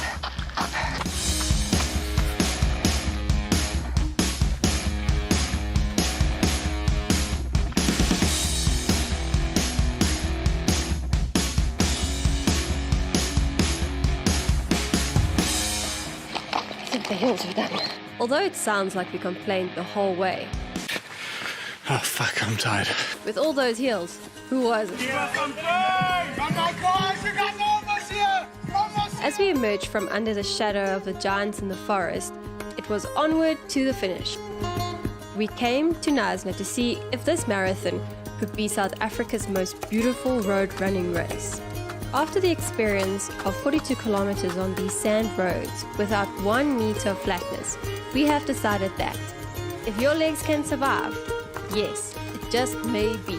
Best marathon in the country, I think. Thank you, Knysna, for one incredible adventure.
Right, good morning, everybody. Welcome to our second race of the day for the virtual Rotary Knysna Cycle Tour. Welcome to everybody that's joining us.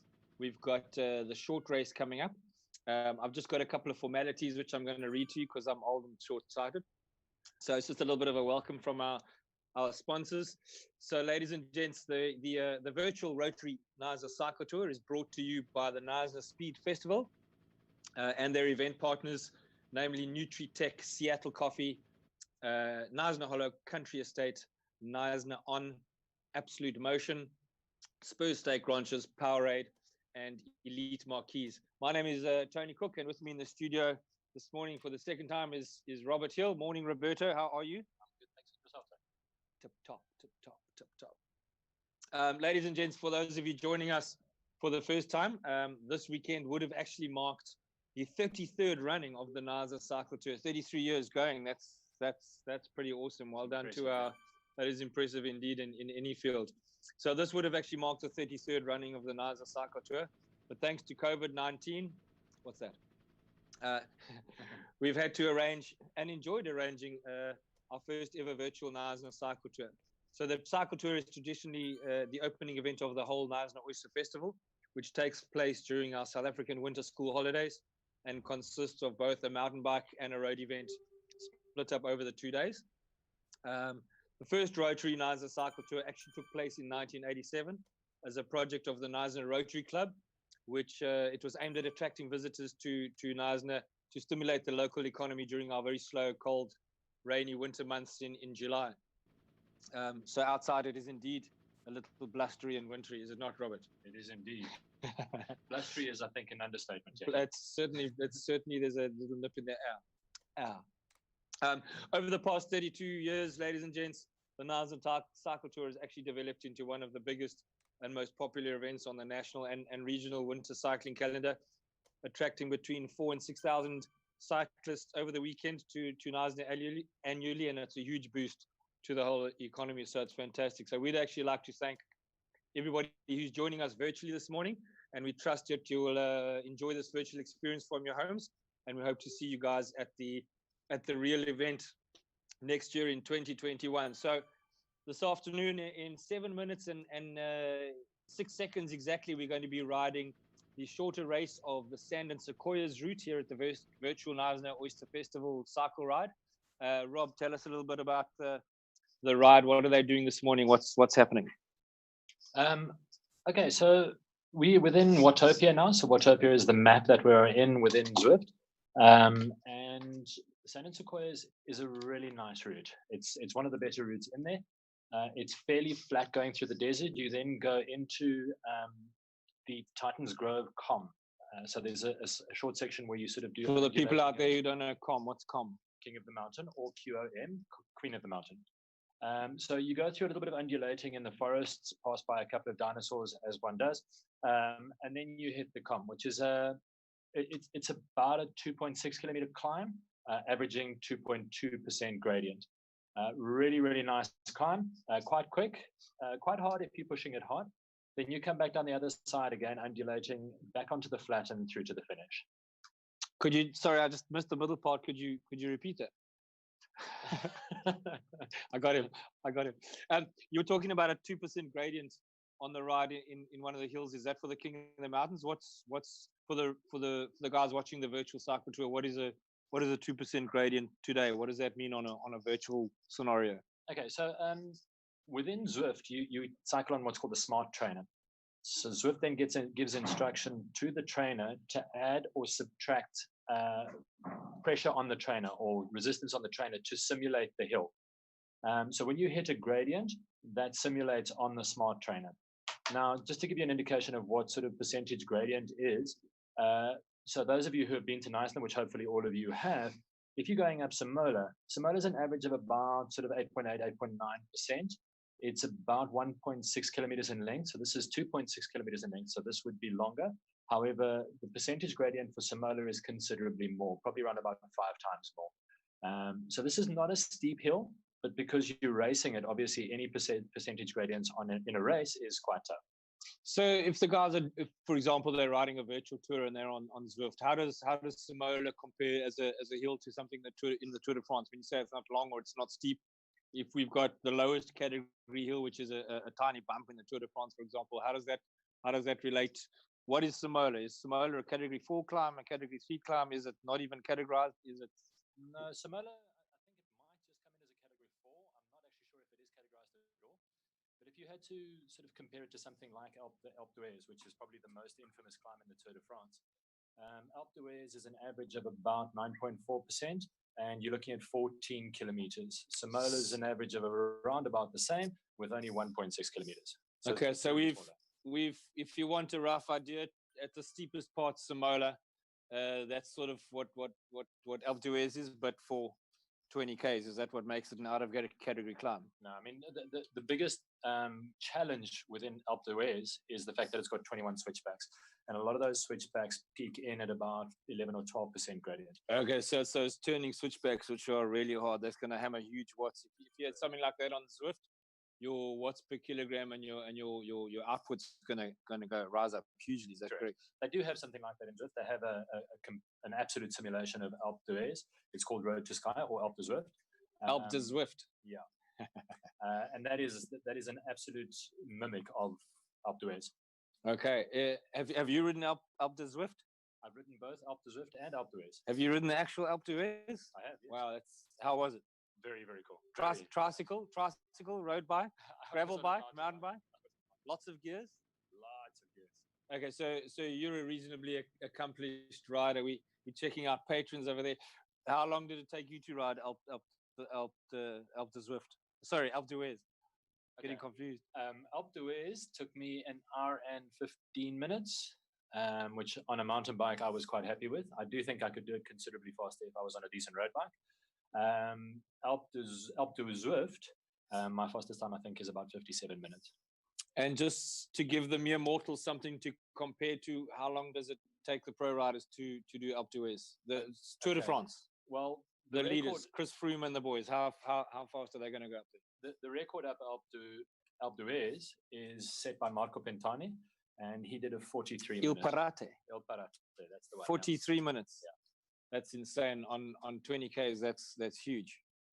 Sure. It's going some. So see, we've got about 2 minutes and 7 seconds odd before the start of the Knysna virtual cycle tour. A little bit of useless information for the guys before we start interviewing people. We've actually got a few plants in there. The guys are on Zoom and they're on ZWIFT, so we're going to be able to watch actual guys competing in the ride today.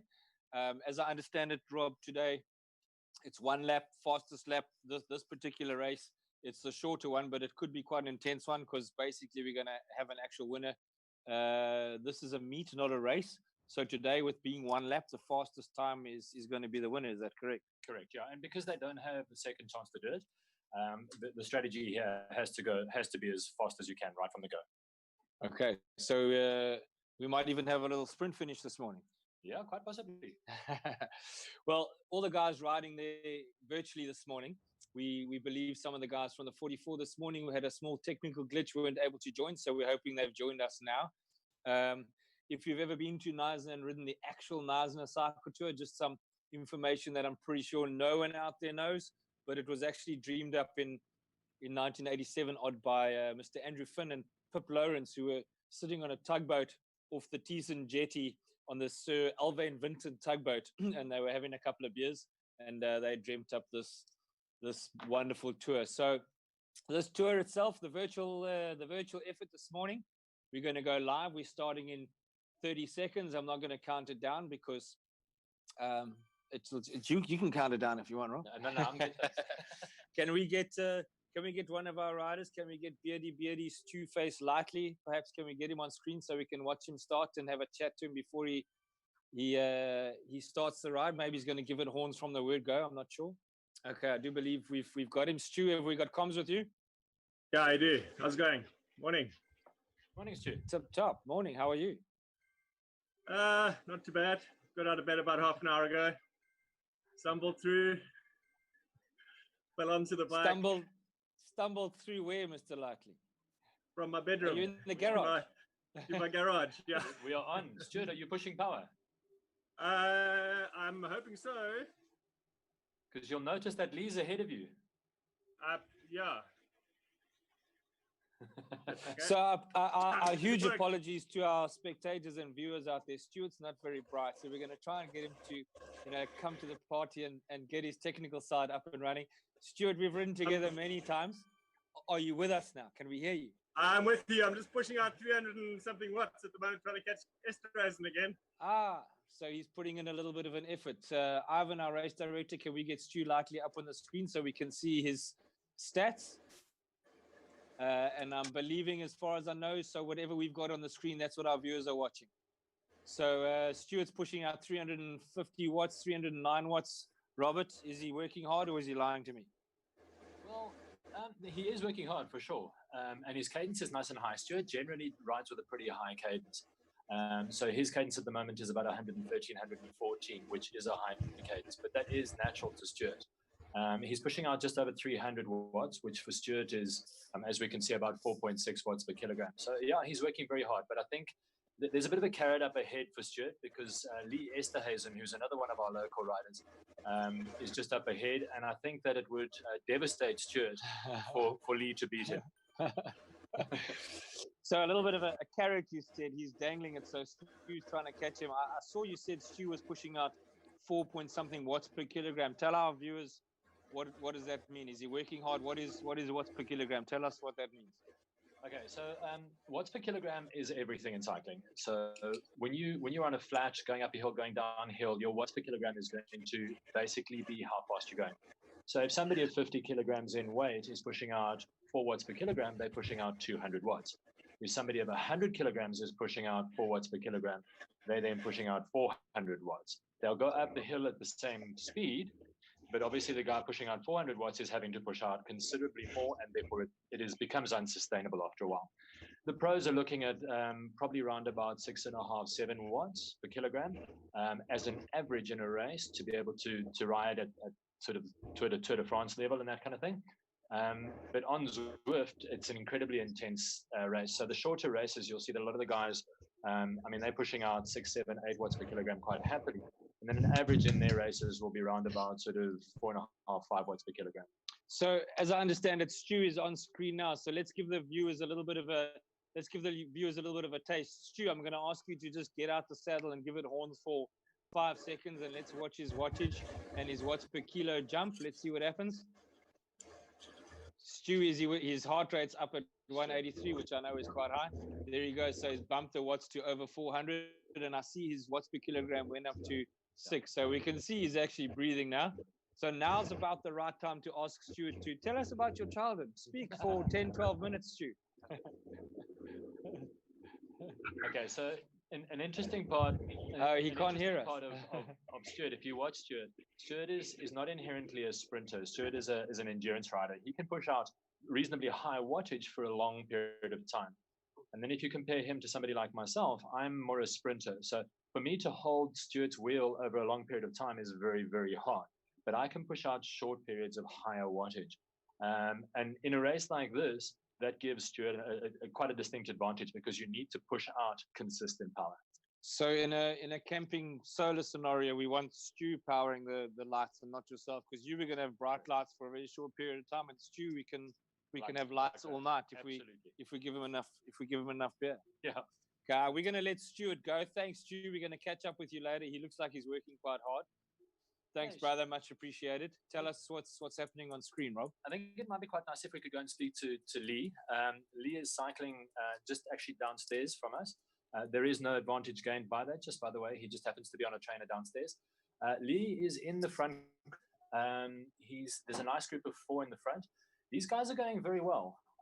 Neville Mendes is in there, and Neville won yesterday's mountain bike, the long mountain bike race. So he's coming in for his second round in 2 days, and he's riding really, really strong. And if Lee can hold this group right the way through, he's in for a good time. Stuart is 33 minutes behind Lee. 33 seconds behind Lee, and is going to have to go some to catch Lee. But Lee's riding really well. How are you feeling, Lee? I feel good, thanks, Rob. Yeah, you're holding nicely there. I see you on the wheel again. Oh yes, yeah. I'm just happy to spend a Sunday in this virtual environment riding with my grandfather. Okay. So Lee is affectionately known in Knysna cycling circles as the sand shark because he's an absolute expert in drafting. He loves to sit on the wheel, but I see he's doing occasional turns here. Well, you say he's an expert at drafting. I'm looking at his body dynamic. I remember in the old days riding with a friend of mine, Richard Edwards, who you may or may not know. I used to be a tall, skinny lad. I've put on a few kilos since then, but I used to try and go to the front of the bunch and do my share. And they used to say, "Hey, Twiggy, get out of the way. You're just creating turbulence." Is Lee a good guy to sit behind, or is he also just creating turbulence? The larger the person in front of you, the better. Obviously, they create a bigger pocket of air that you can jump into. Lee is a very slight guy. He's actually got a very, very good cycling physique. He's got the great cycling physique. He's got good, strong legs, but he is carrying very little weight. So if you look at a lot of the pros, they've got very similar physiques to what Lee has got. Can we pull Lee up on the screen, Ivan, so we can see what he's doing? So while the viewers are watching, they can actually check out his stats. So for the guys watching, he's pushing at 140 watts, 130 watts, 180 watts. His heart rate is about 169 beats per minute. To our viewers out there, what does that mean, Rob? Well, Lee's out the saddle at the moment, so his cadence drops down a bit, his heart rate goes up a little bit. And he's sitting on the wheel, so he's not having to push as much as the guys. But you'll see that his cadence does fluctuate quite a lot. When you work in a group, you've got to try and work out how fast the guys are in front of you are. You don't want to go to the front for too long. It's obviously a lot harder in the front. So Lee wants to sit as much as he can on the wheels, conserve his energy, and then towards the end, he can put in a bit of an effort. So in the virtual world, where we watching on the screen at the moment, we see two names up there. Which one is Lee? Who are you watching? Which one is he? What color is his bike? Looking there, okay, he's got the pink bike. Is he on the pink bike? Yeah, Lee's at the end, at the back. So tell us, Rob, for the new guys to this virtual world, what is that shiny stuff in his back pocket? Okay, so when you are watching somebody in ZWIFT, you can give them what's called a ride-on, which is one of those big sort of blue Lumo thumbs up that comes up behind the riders. And then a ride-on or a ride-on? A ride-on. So it's an English ride-on as opposed to an American ride-on, brother, ride-on like that. Centralized ZWIFT in the first place was an Englishman. He then got involved with an American, which is probably where that came from. But once your ride-on is kind of stated its name, it then goes into your back pocket. And that's what's there. Is it just basically giving somebody kudos? It's a thumbs up. It's a well done, a pat on the back, a virtual pat on the back, like that. Yeah. Okay, so tell us, Rob. We're now watching a Gabrielsa, I would imagine it's pronounced. What's happening there? What are we looking at? Okay, so this is another small group. This is the group which Stuart Lightley is in. It's a small group of three, which is, I mean, you can get a lot of help from a good group of three. They're pushing out slightly less power than the other guys, as in, sort of 3.7, 3.8, 4 watts per kilogram. They're still going quite hard. This little section in going through the caves of sand and sequoias here, there's a slight up. As you can see, the gradient goes up to about 1 or 2% over this section. So when you're pushing out a lot of watts, that faux flat, they call it, is quite tough on the legs. It does build the lactic acid. So I heard you just mention the gradient and the faux flat. Can we see on the screen for our viewers who are new to ZWIFT? We've got that square at the top right-hand corner with a black shadow on it where it says 1, and then the number changes to 2 or 3 or -2 at the moment. What is that 1 and that 0? What does that mean? Is that the gradient? What are we looking at? Okay, that's your percentage gradient. So at the moment they're sitting there at a -1% gradient. So they're going slightly downhill.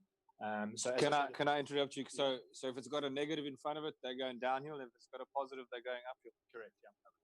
So as I said before, when you're in the smart trainer, when you're riding with a smart trainer, ZWIFT sends instruction to the trainer to be able to adjust its percentage gradient. So in other words, the resistance that the trainer puts onto your back wheel. So for our new viewers and spectators, this is as close as anything to actually riding a bike. The perceived effort, the gradient, the downhill, the drafting, it's very real. Yeah, absolutely. It feels exactly like riding a bicycle. So we're still watching Lee on the screen there. I'm presuming that our viewers are also watching Lee. Lee, can you still hear us? No, he can't hear you, but he can. But he's looking. So, well, for our viewers out there, you can see he's actually grafting quite hard. He's wiping sweat. So he's definitely putting in a big effort. I think he's still at the front. We've got. Is it Neville Menzies at the front there as well? He won yesterday, didn't he? Yeah, he won the long mountain bike yesterday. So he's a bullet. Let's see if we can get that father and son duo up. We had a wonderful father and son cycling duo that joined us on ZWIFT yesterday. I think it's Colin and Bruce Morgan. They're riding 2 days in a row. I'm hoping they can hear us. Let's speak to Dad. I think Dad is Bruce. Bruce, good morning. Can you hear us? I can hear you clearly. There he is. I'm gonna let Robert chat to you without interrupting him again. So Bruce, you're looking a lot fresher than you were yesterday when we left you. Yeah, that was at the end. Give me another half an hour, and I might not. Okay, so are you going to give your son a bit of a chance this time? If only, the joys of youth. Yeah. Colin, how are you doing? Yeah, good. Riding up here with Stuart, and he's pushing quite hard, so it's going nicely. Good going, Stuart. Okay, so Colin, if you manage to beat Stuart today, I'll buy you a beer. I'm going to hold you to that. I'll be in Knysna in a couple of months. This is actually quite exciting for us, because we would love nothing more than for you to dish out some pain and make Stuart likely cry and need tissues and painkillers, because Omar is annoyingly talented. So please kick it. Well, that's the goal, yeah. Let's see if we can take it down to a sprint finish, Stu. So just a question for our viewers out there. You guys are obviously putting in a huge amount of effort. What do you guys do on a morning like this when you're joining us for a ride? You've had a virtual experience yesterday in a full-on race scenario. What did you have for breakfast? Do you prepare the same for a ZWIFT ride as you do for a normal road ride? What did you have for breakfast, and how long ago? What did you eat? What's your plan? Not really, hey. To be honest, a ride like this isn't that long, so I've done it faster without having anything to eat. I had a cup of coffee when I woke up, and that was about it. I'm going to be on the bike for more than about an hour and a half or 2 hours, and I have some food before I leave. And Dad, let's see Dad's take on this scenario. Bruce, what did you have for breakfast? I don't look like anyone who misses a meal, so I had my breakfast, and so yeah, I have just a normal, easy breakfast: yogurt, muesli, banana, and coffee. Lots of coffee. I myself am on a seafood diet. I'm sure this is not the first time anybody's heard that, but I'm a seafood diet. I see food, I eat it all day, every day, and I still manage to maintain this magnificent physique, which is sitting next to Robert. What do you have for breakfast? At least there's somebody that thinks your physique is lovely. When I listen to your what's per kilogram, I can die. I see we're watching Colin on the screen. Let's have a look at Dad. Let's see what he's doing. There he is. So Bruce, I see you're working quite hard. Your beats per minute, 160 odd beats per minute heart rate. What is that? Is that working hard? What is that as a percentage of your max? I have a heart that beats a bit faster, so I do most of my events. I average over 150, even the long ones. But I am working a bit harder today. It's a short race. So I'm going from this day forward, you shall refer to yourself as a high-revving Lamborghini. Thanks, I'll try. Absolutely. Okay, so Bruce, I see that you're riding with Dee Benson, which is Daz Benson. Are you going to try and stay with him right the way through? Well, I don't know. I don't know how good he is, but I'm at a comfortable pace now. So if I can do this for 15 Ks, we'll be good. Absolutely, because you're getting quite a nice draft off him now. So yeah, you can't feel it like on a real road bike, but it's definitely there. I think, as Rex said earlier, when you come off the wheel and you go to the front, then you feel it more than when you're actually sitting behind the guy. I've got a feather power up, so we find a little hill, I'll give that a go. See if I wait until you get to the actual Titans Grove. Yeah.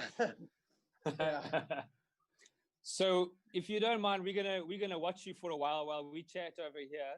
I saw Bruce mentioned a feather power up. Can you tell our viewers what does that mean? What did he get there? Okay, so ZWIFT has these things called power-ups, which you can use while you're racing or riding.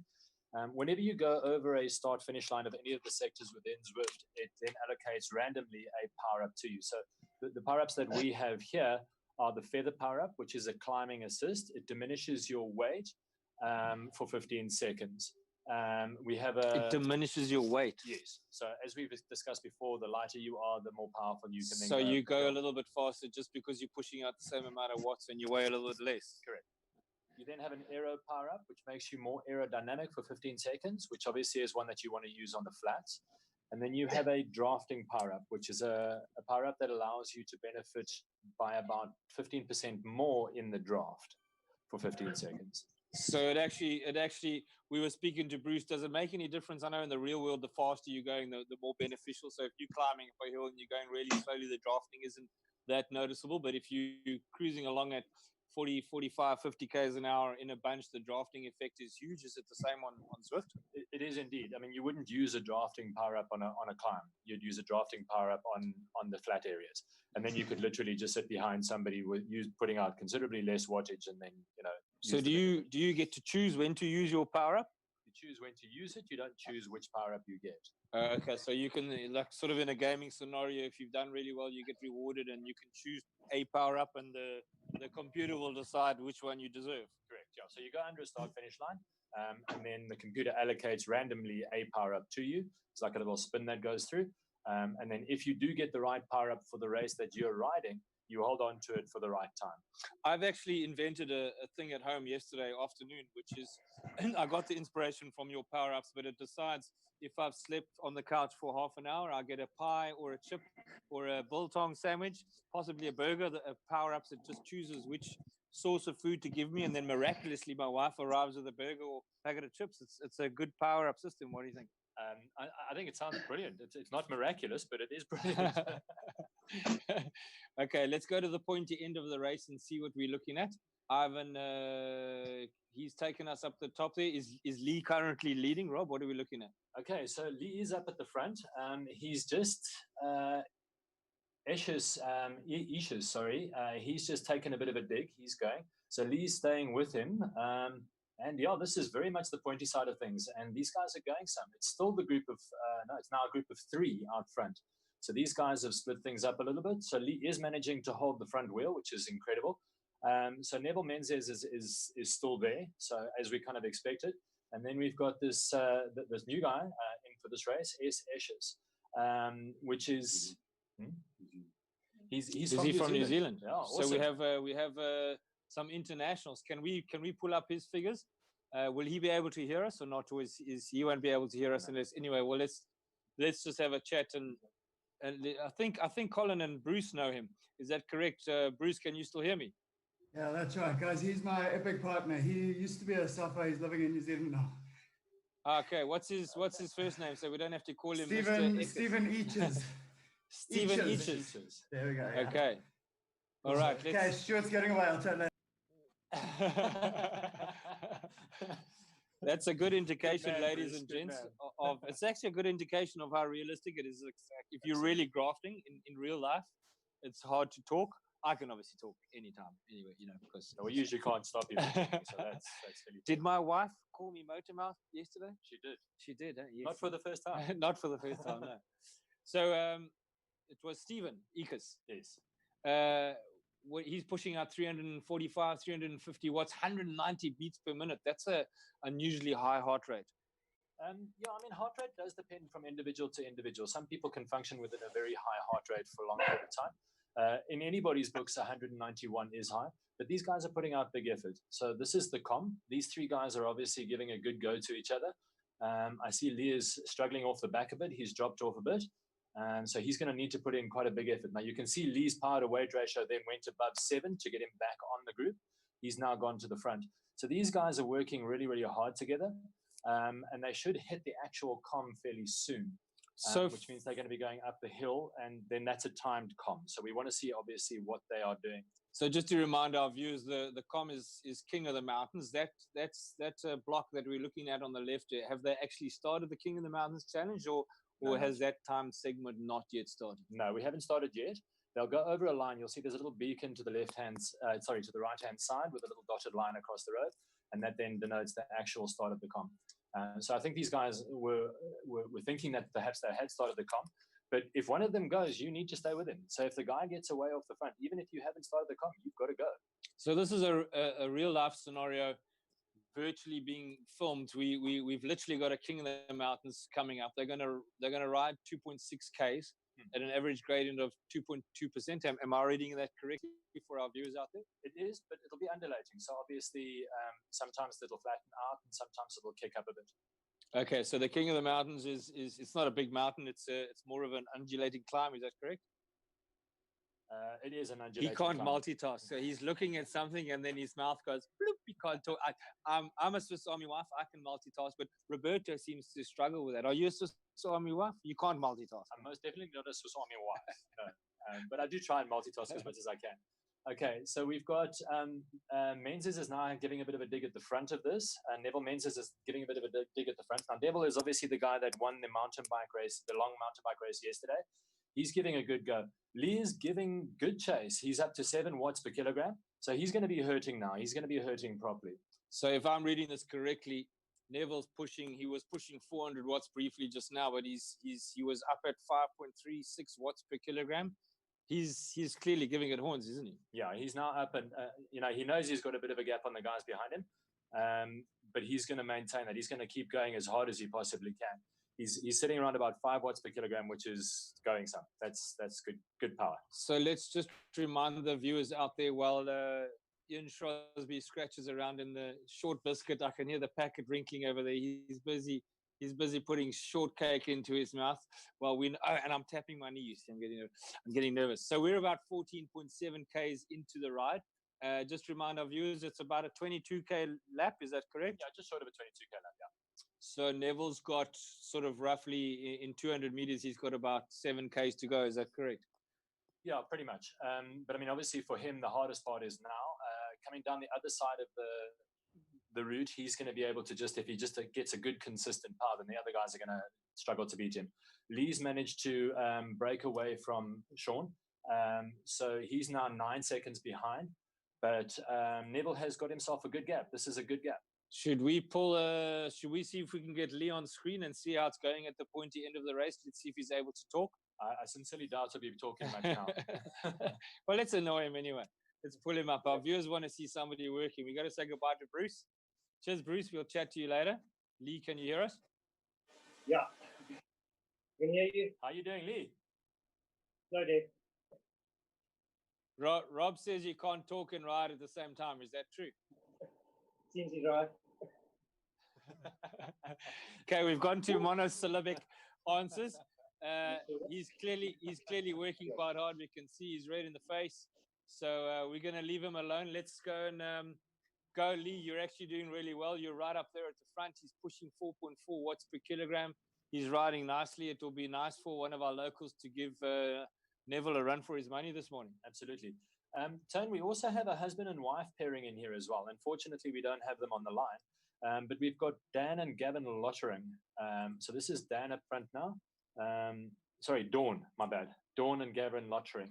So this is the wife, and she seems to be doing pretty good. She's pushing out 3 watts per kilogram. Sorry, this is Dawn. I was going to say, Robert, I don't know many ladies with a full-on red beard. She looks much more to me like a lady.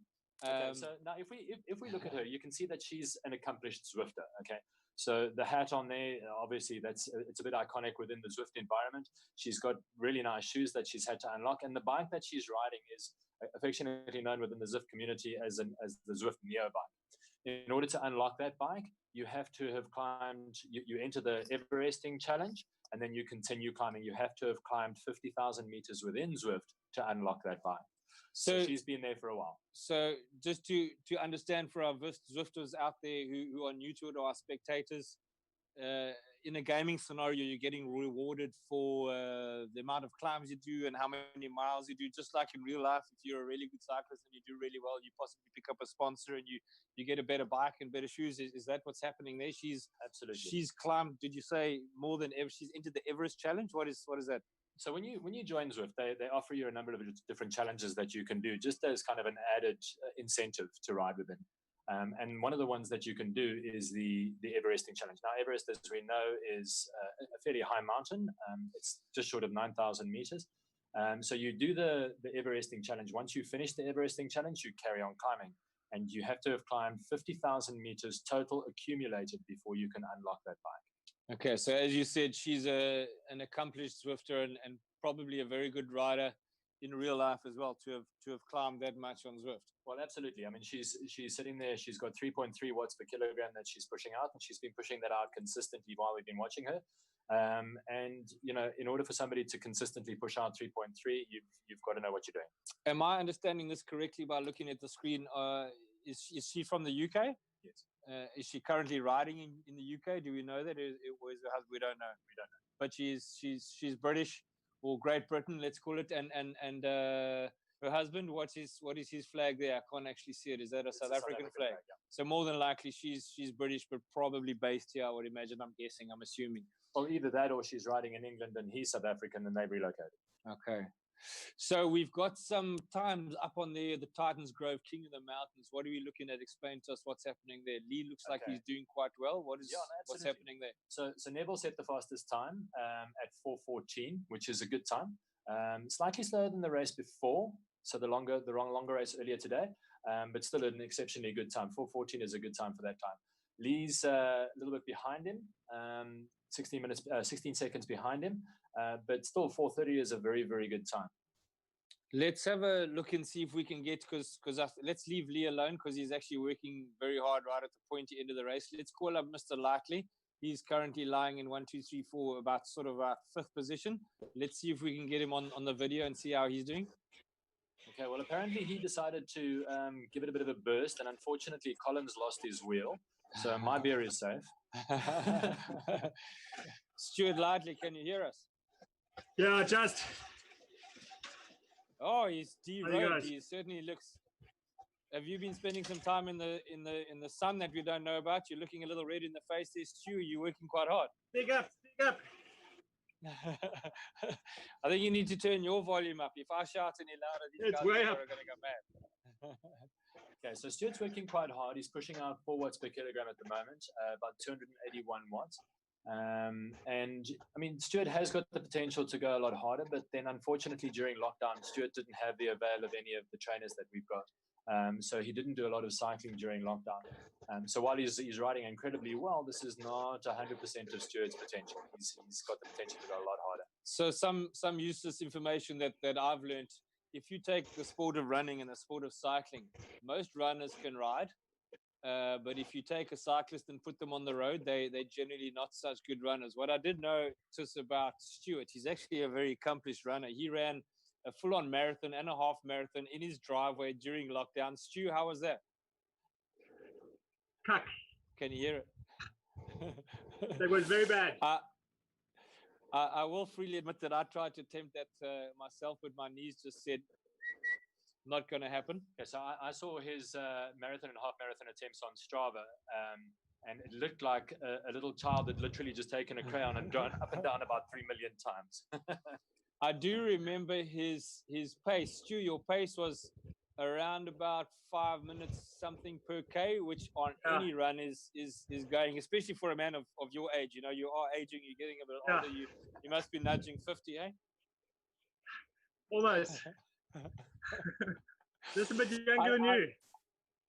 Just a little bit younger than me. If you look this good when you're 50, you'll be very, very fortunate, Robert, and yourself as well. You know, as the elder, the tribal elder in this scenario, I do, feel that you guys, you might come within shouting distance. I'm gonna opt way out of this conversation.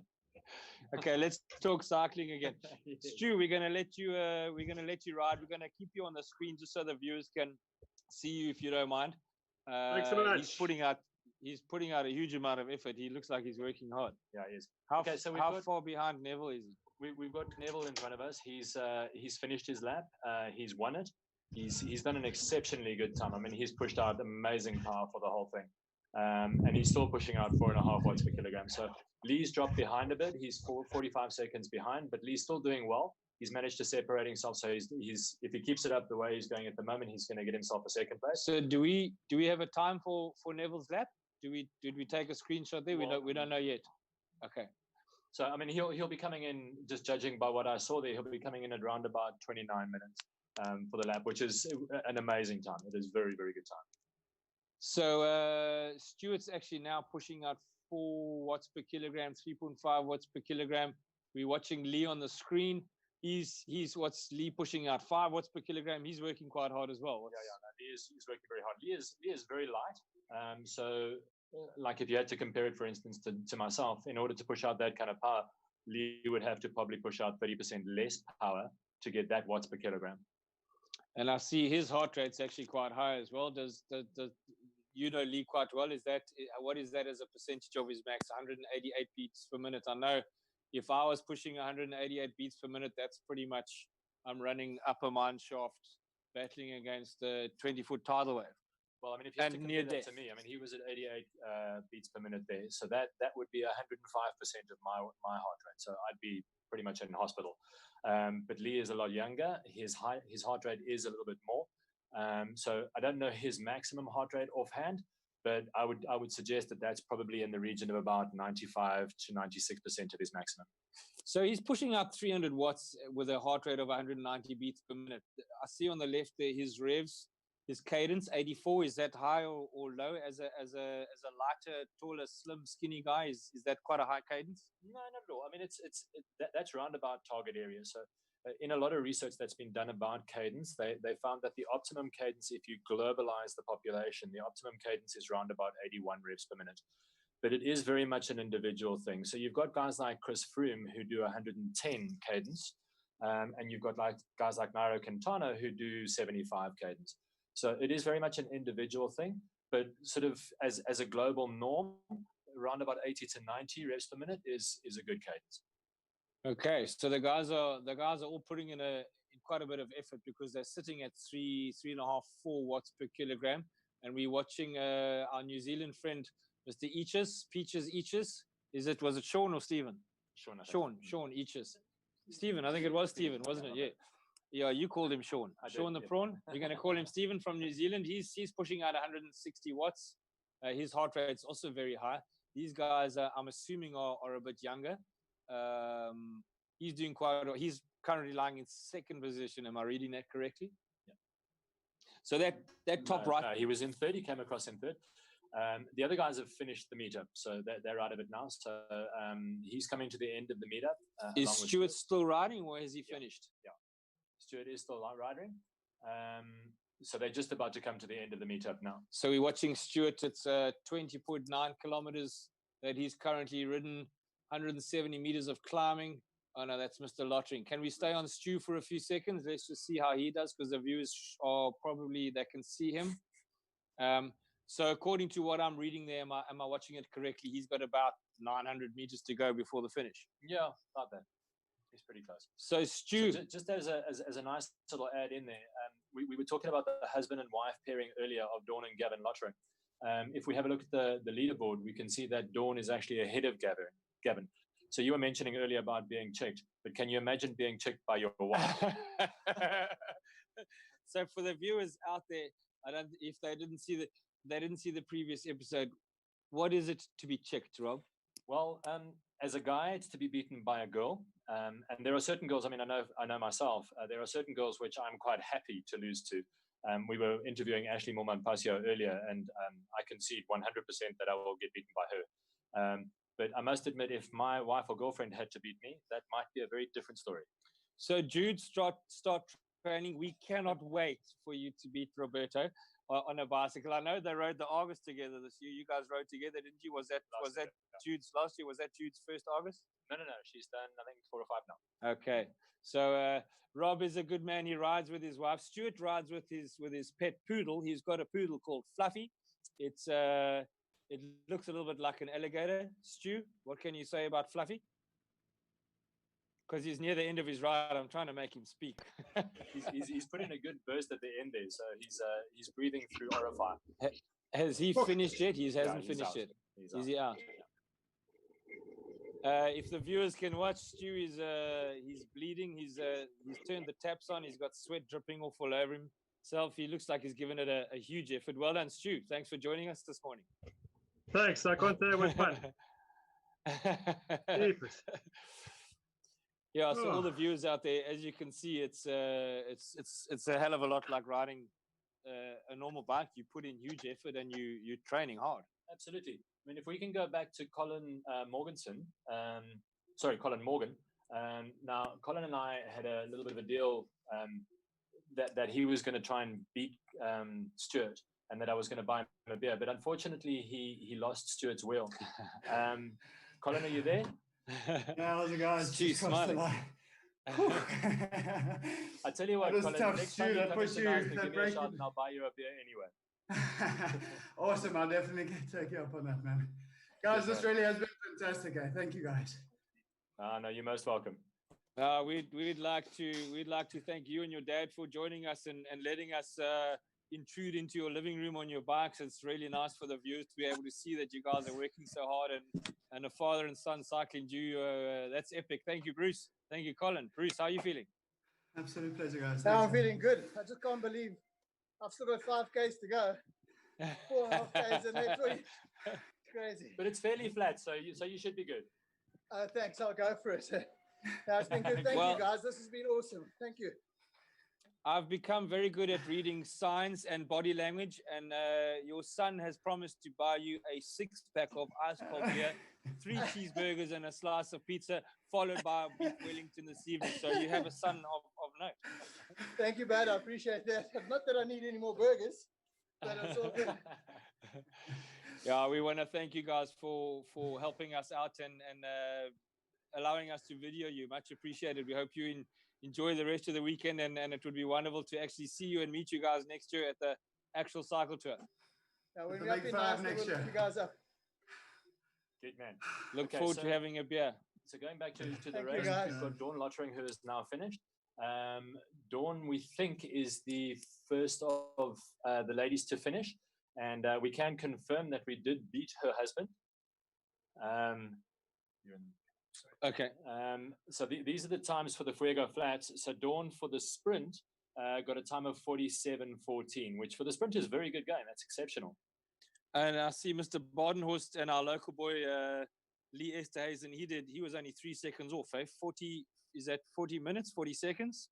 40 seconds. 40 seconds for the sprint, and Dawn was only 7 seconds slow. Which is, how long is that sprint? It's a 500-meter sprint. So Colin managed to stay ahead of her as well. Colin did a 43:17. So at least Colin didn't get checked. So that's basically a full-on time trial for half a K. Oh, no, and then some. I mean, I don't think these guys actually concentrated on the sprint itself. The sprint just fell as part of the actual route. So their times there were part of their time trial for the full lap. So we're actually watching Bruce on the screen. He's done 18.9 Ks. That was really nice to see the father and son duo. Bruce is obviously a slightly bigger guy. He's pushing out 200 watts at the moment. He's giving it horns. Yeah, for Bruce, I think that's probably a good wattage. But then, I mean, if you have a look at his heart rate, he's up at 160. So I think he's working hard. This little section that he's going through at the moment is very undulating. So while it doesn't look like it's too hard, but it goes up and down through 6% gradient. So he's at the moment at -6.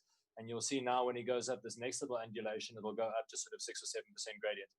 And depending on the trainer that you've got, the algorithms push through that you do actually roll through, but you do still feel the pressure of those gradients.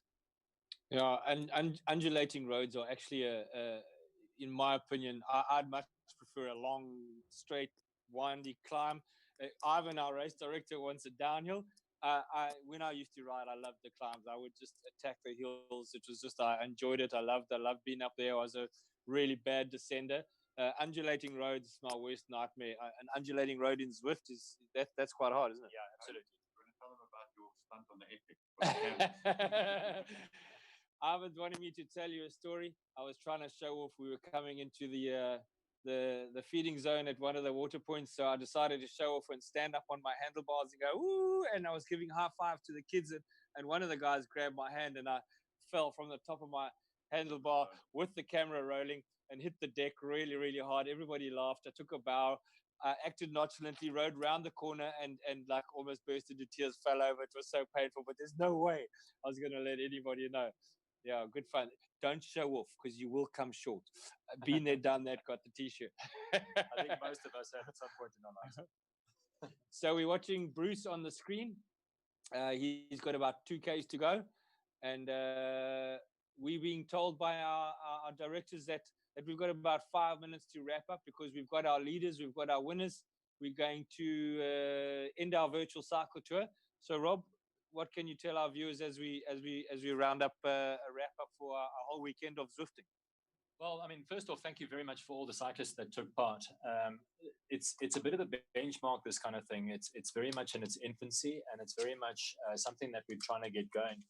Hopefully, there'll be some new stuff to go forward. And obviously, this is just a placeholder for next year's actual event. We've got the pro race later on this afternoon at 4 o'clock. So do tune into that. And then just to the organizers and that, awesome, really, really cool. You obviously are going to go through the names of all the organizers, but really, really good fun to watch and really, really good fun to be part of. Yeah, we've had an absolute ball, I must say. From my side, Rob, thanks for your expert input. I've certainly learned an enormous amount about ZWIFT. We go back a long way. You and I have both ridden this race a million times. We're both mountain bikers and road bikers. I've learned an enormous amount. Thanks for your input. I hope the viewers out there appreciate your knowledge. It's fantastic to have someone who knows what they're doing. No, you're most welcome. And then just a reminder to the viewers, if you want to watch the pro race at 4 o'clock, you can watch it on the YouTube channel or on the Facebook channel, and that's Knysna Cycle Tour. So how does the pro race differ from what we've been watching this morning? Well, obviously, pro race is with slightly more accomplished riders. I'm not sure you can get more accomplished than Mr. Dlamini, who we had on earlier. But these are the guys that are kind of here to race, whereas Mr. Dlamini was very, very kind enough just to participate. So for the guys that are joining us now, we just want to let them know we had a longer road race this morning, and we were extraordinarily privileged to have Nick Dlamini and Ashley Mulman-Passio join us, and of course Sven Thiele from Hot Chili events and tours.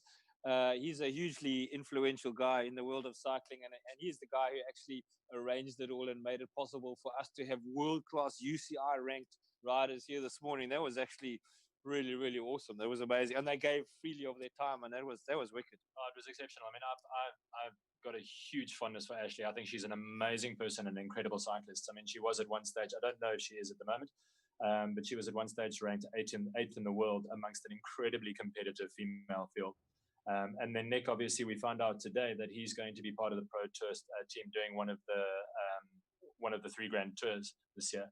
So, I mean, fantastic that South African cyclists are being able to compete at that sort of level, and even better that they can come and chat to us about it.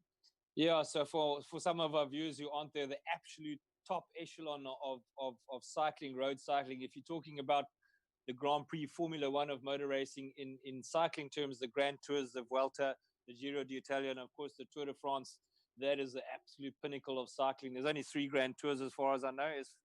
Those are the 3 top Grand Tours. The 3 top Grand Tours, and Nick riding for NTT Pro Cycling. He made his debut at the Vuelta last year, and he's riding it again this year. That's phenomenal. Brilliant. Very inspiring. So our studio team, our race directors, etc. How long have we got? Are we going to give it a wrap? Are we done for the day?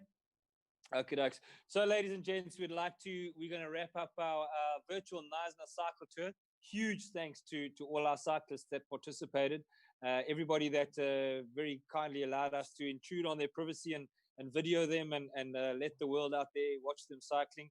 I'm just going to do the formalities quickly for you. So I've thanked everybody for riding and the participants. We really, really enjoy that. Our live stream, ladies and gents, we hope that you enjoyed the broadcast. The virtual Knysna Cycle Tour, the whole weekend was brought to you by the Knysna Speed Festival. We've got the main man that squeaks over here, Mr. Ian Shrosby, in the studio, and his compatriot Chick Ramsey. We have to give him a little mention because he's a superstar legend. He sings really badly, but we'll let that pass. Our other event partners, ladies and gents, Nutritech, Seattle Coffee. Hein, we're still waiting for our coffee. Knysna Hollow Country Estate, Knysna on Absolute Motion, Spur Stake Ranches, Powerade, and Elite Marquees. Ladies and gents, without these sponsors, none of this would have been possible. So huge thanks to them. Ladies and gents, thank you, Bruce. The Morgans, Team Morgan over there, very kindly joining us. Ladies and gents, if anyone wants to make a donation to Rotary, or it all goes towards fantastic community projects, the bank details are listed on our Facebook page, which is facebook.co/Knysna Cycle. And then last but not least, our technical crew. Obviously, this is a huge thing to get together, a huge project to put together. Behind the scenes, there's an enormous amount of work. Our head streaming technician, Roscoe, I like to call him Beardy. He's been an absolute superstar, so smooth, everything just absolutely effortless. His assistant streaming technician, Daniel de Kock. Our studio provider, Graham Huddy. We're actually live in his house upstairs. I think he's making us croissants, bacon, eggs, beans, mushrooms as well, and burgers. Graham Huddy, thank you so much for having us. You're a superstar. Our race director, Ivan the Terrible Funlier. He's a legend. If he shouts there, yo, yo, yo. That's him. Our race director, ladies and gents, he dreamt this concept up a few months ago.